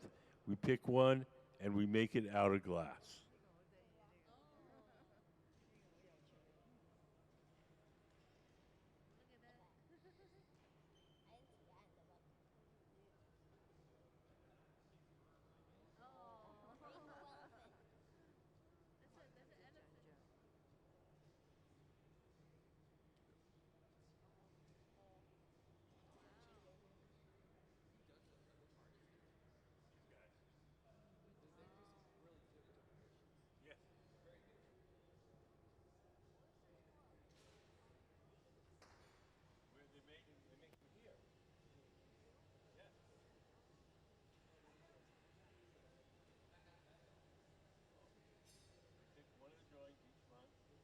And we make here right in front of you. We make 2 copies, one for you to keep and one for the museum. No, they're not exact. They're pretty close. What? Prince Rupert's drop. Rupert was his name. He was a no.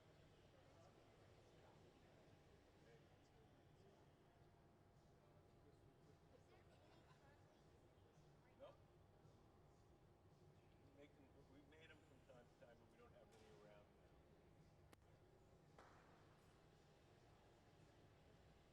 Once you snap the tail, they're gone. Once they're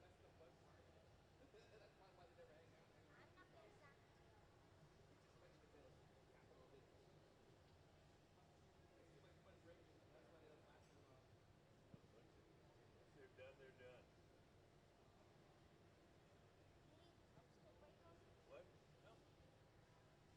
Sometimes we'll take like a pair of pliers. We don't get it. They explode. Sometimes we'll do it inside a big plastic jar so we don't get stuff all over.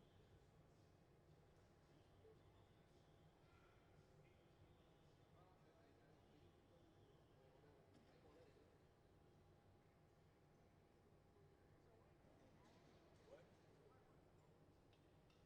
I don't think so, no. I think so.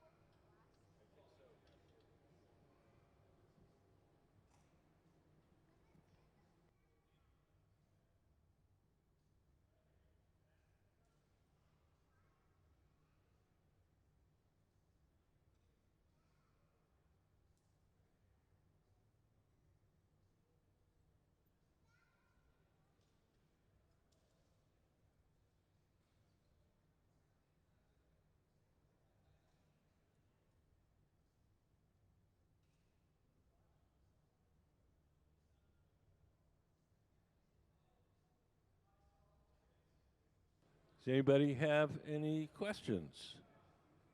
Anything you've always wanted to know about glass, but were afraid to ask?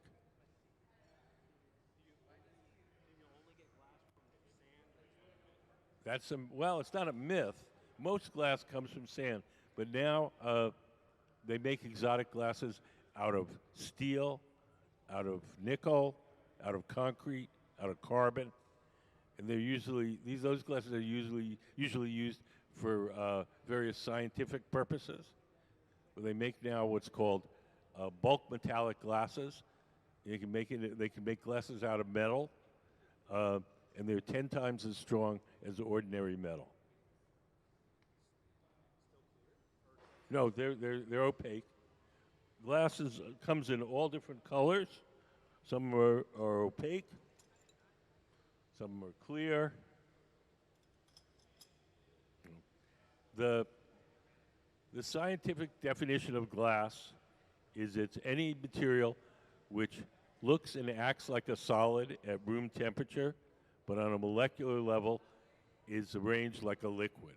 So the molecules are arranged in a random order like a liquid, but the physical properties are solid, and it could be made from anything. But by far, the sand and silica glasses are the most common. That's in your windows, here in the shop, in the artwork.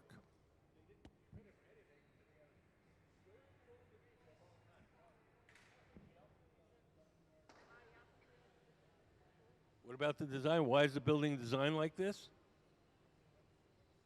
Oh, there's three reasons why the building is this shape. Reason number one, the most important one, it looks really cool. That's the big one right there. Reason number two, the building is designed to act like a giant chimney.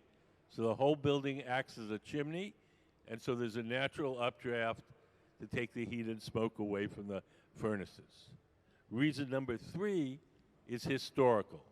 Along this waterway, before the museum was here, there were a number of sawmills. The sawmills had big metal outbuildings, cone-shaped, that they burned the waste wood from the sawmills for power. If you look up on the big screen, you'll see a picture.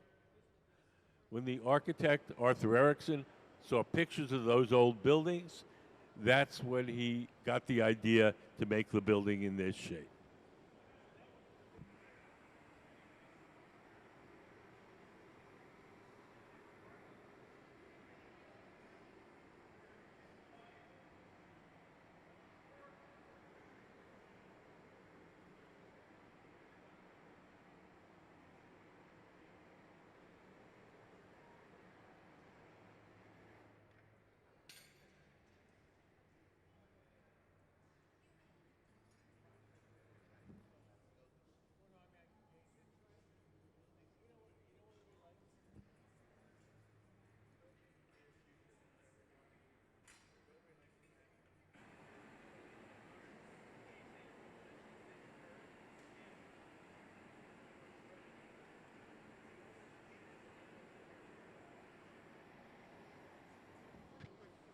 So we're pretty much done with our flames.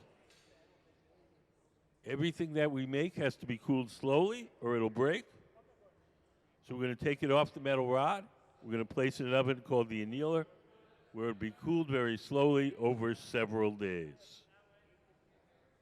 If we just put this on the table now and let it cool on its own, it'll cool too quickly and unevenly, and it would break.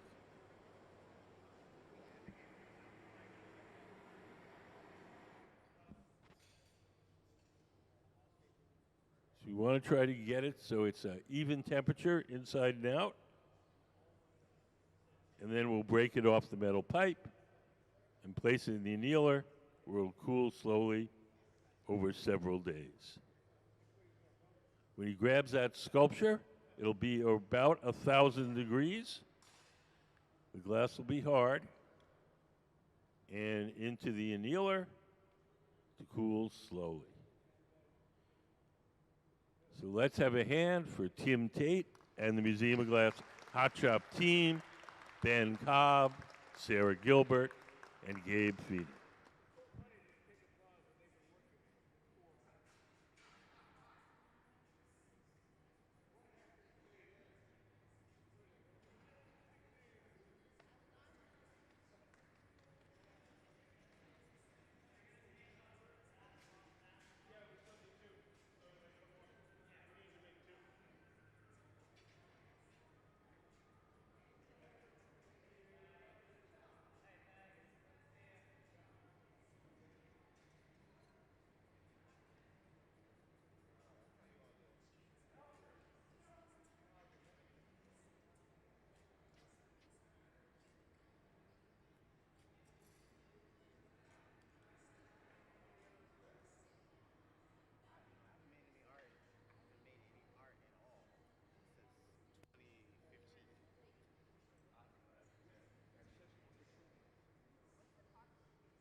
But instead of using ink, they use ceramic colors like glaze.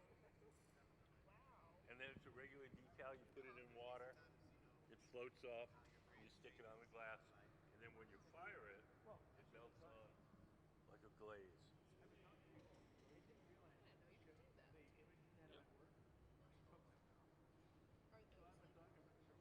Those are decals, yeah. So it looks like a regular decal when you get it, but it's not it's printed with like glazes instead of paint. Yeah, so these are all decals. Especially if I'm on my phone. Should I dress up tomorrow? No. Don't need. You sure? No. Yeah, no problem. Just come as you are. No worries. How do you get the glaze on? How do you get the glaze? From clear to that color. Ah. No, this is colored glass. This isn't glazed. The decal, the images are printed in glazes. But this is just colored glass. So that was an overlay and then powder and then blown out. What happens? You put a thick crust on it and red. I'll tell the way I Picture. Can we put up the crackle texture drawing? I think we have it. It might take them a minute to find it. Thank you, Chris. Thank you, Chris. Chris has died. So, I can describe this. I'm an idiot. So, molten glass is clear. Yeah, we met in DC Okay. when we went to the press expo. Oh, I picked her up hitchhiking. Okay, awesome. Oh, there we. Oh, it's one of Walter's drawings. By the way, Walter's very famous for these drawings. I mean, literally for 400 years. So, what happens is, every picture. So, I'm going to describe the way I do it. Here we go. Molten bubble, right? Out. Tips it over again. Put the camera fire on. Pour on. And I thick crust of red. And then I blow until my sinuses pop. That's how I know I've blown it up. What happens is all that red cracks open with fissures. And then I take a bowl of black powder, I grind the black powder into those cracks and wipe off the excess. I then have black veins going through it, and then I paint it either whatever I like. This is like slightly different. Yeah, it's a little different, yeah.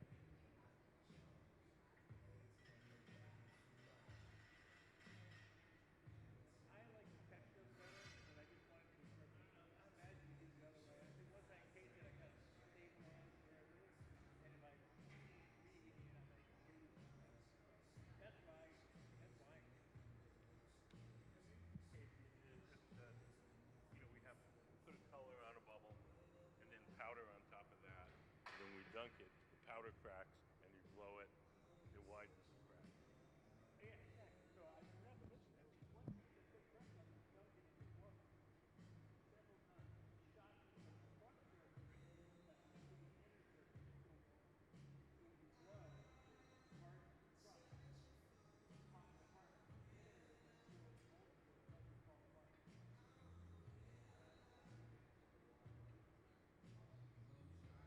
Don't keep it in there for long. Just dunk it in and dump it out. So only that outer, remember it's 2,000 degrees, so only that outer surface is touching the water. And that shocks the outer surface. The inner surface is still molten.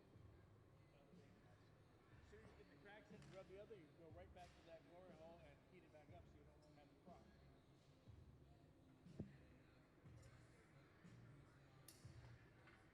Yes.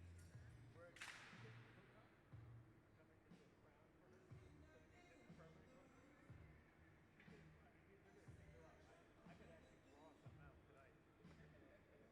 But one year maybe I got to draw something. But I'm going to try to put the permanent image here. And then kids flowers.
Thanks for coming in.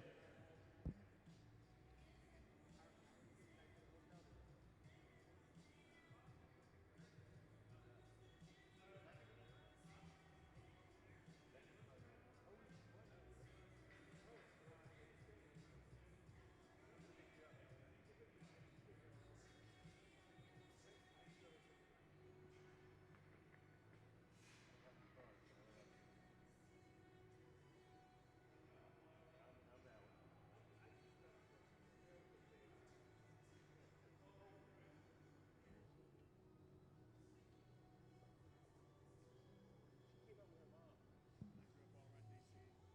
I'm so proud of D.C. You know, I always had to take people around. Yeah, yeah. Oh, She, right, she right. said Yeah, that she was she's telling me. been to your studio.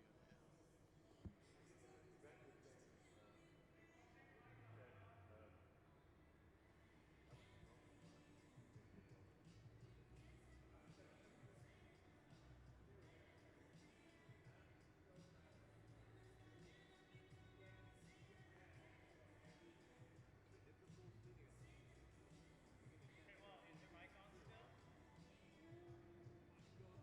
Mary, this will be fun.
We put up a picture of the hearts up on the big screen.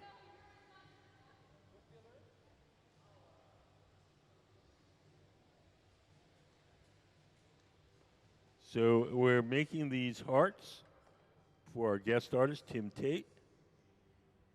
And right now we're working on the flames that come out of the top. Those are going to be solid glass. I know what that box is. Walt, I love you. Let me think different than you. It's okay. We'll have a beer. Who cares we think different, right? No. I just love to revere all the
Can we put up the kids' design stills again?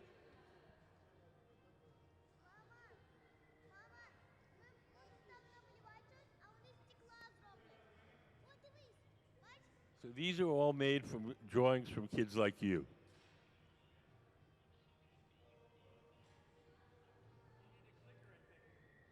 And it doesn't cost anything. Nope. Just do a drawing, put it in the box.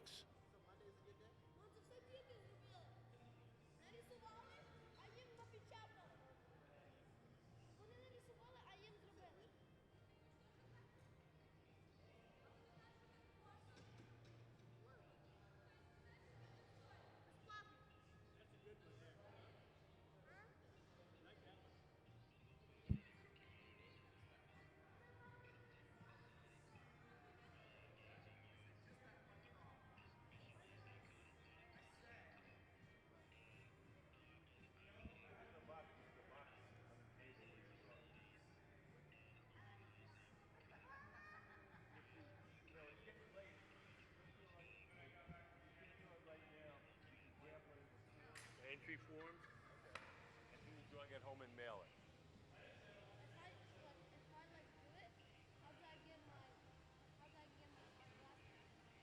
We have to we look at all the drawings and we pick one. Maybe you don't win the contest. Maybe you do. If you do, we'll call you up, tell you when we're going to make it. Come down. We'll make the thing right before your very eyes. We'll make two of them. One you get to keep, and one stays in the museum. It's a pretty good deal. It doesn't cost anything. What are you making right now? We're making the flames that go on top of those heart bottles.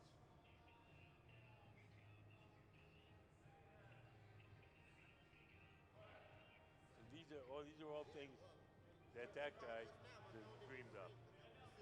That's Tim Tate. He's our guest artist. We're making stuff with his designs.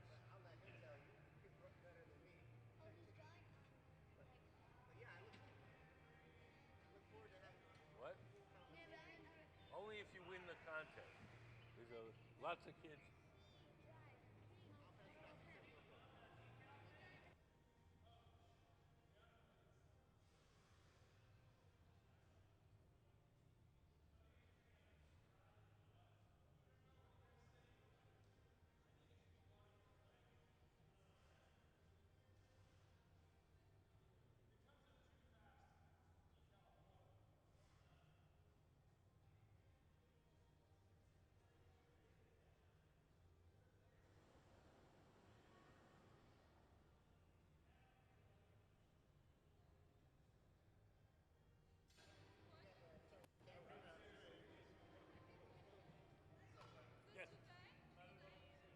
What about today?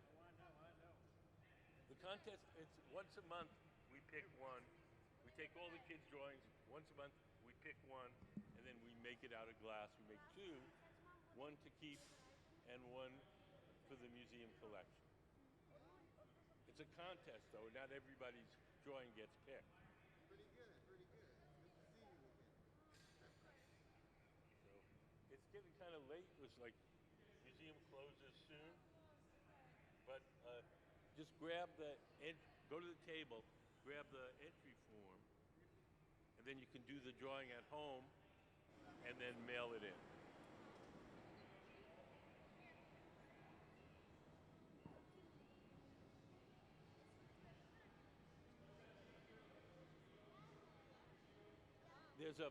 If you go out towards the bathrooms, there's about a dozen of them on display in the hallway. It's a cool program.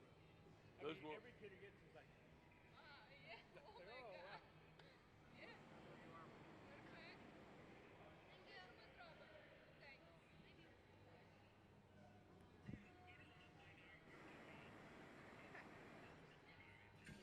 One form for each kid.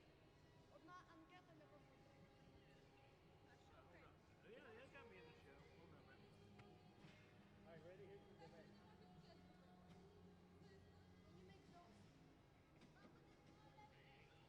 got to do. We make it from a drawing. We won't make it from a picture. There's all the kids. They had the kids. You got to draw it. And you got to be a kid. So we have a whole bunch of these. I got 2 figures. Very cute, sis. Very cute. Yeah, but you got to be a kid. Not you, them.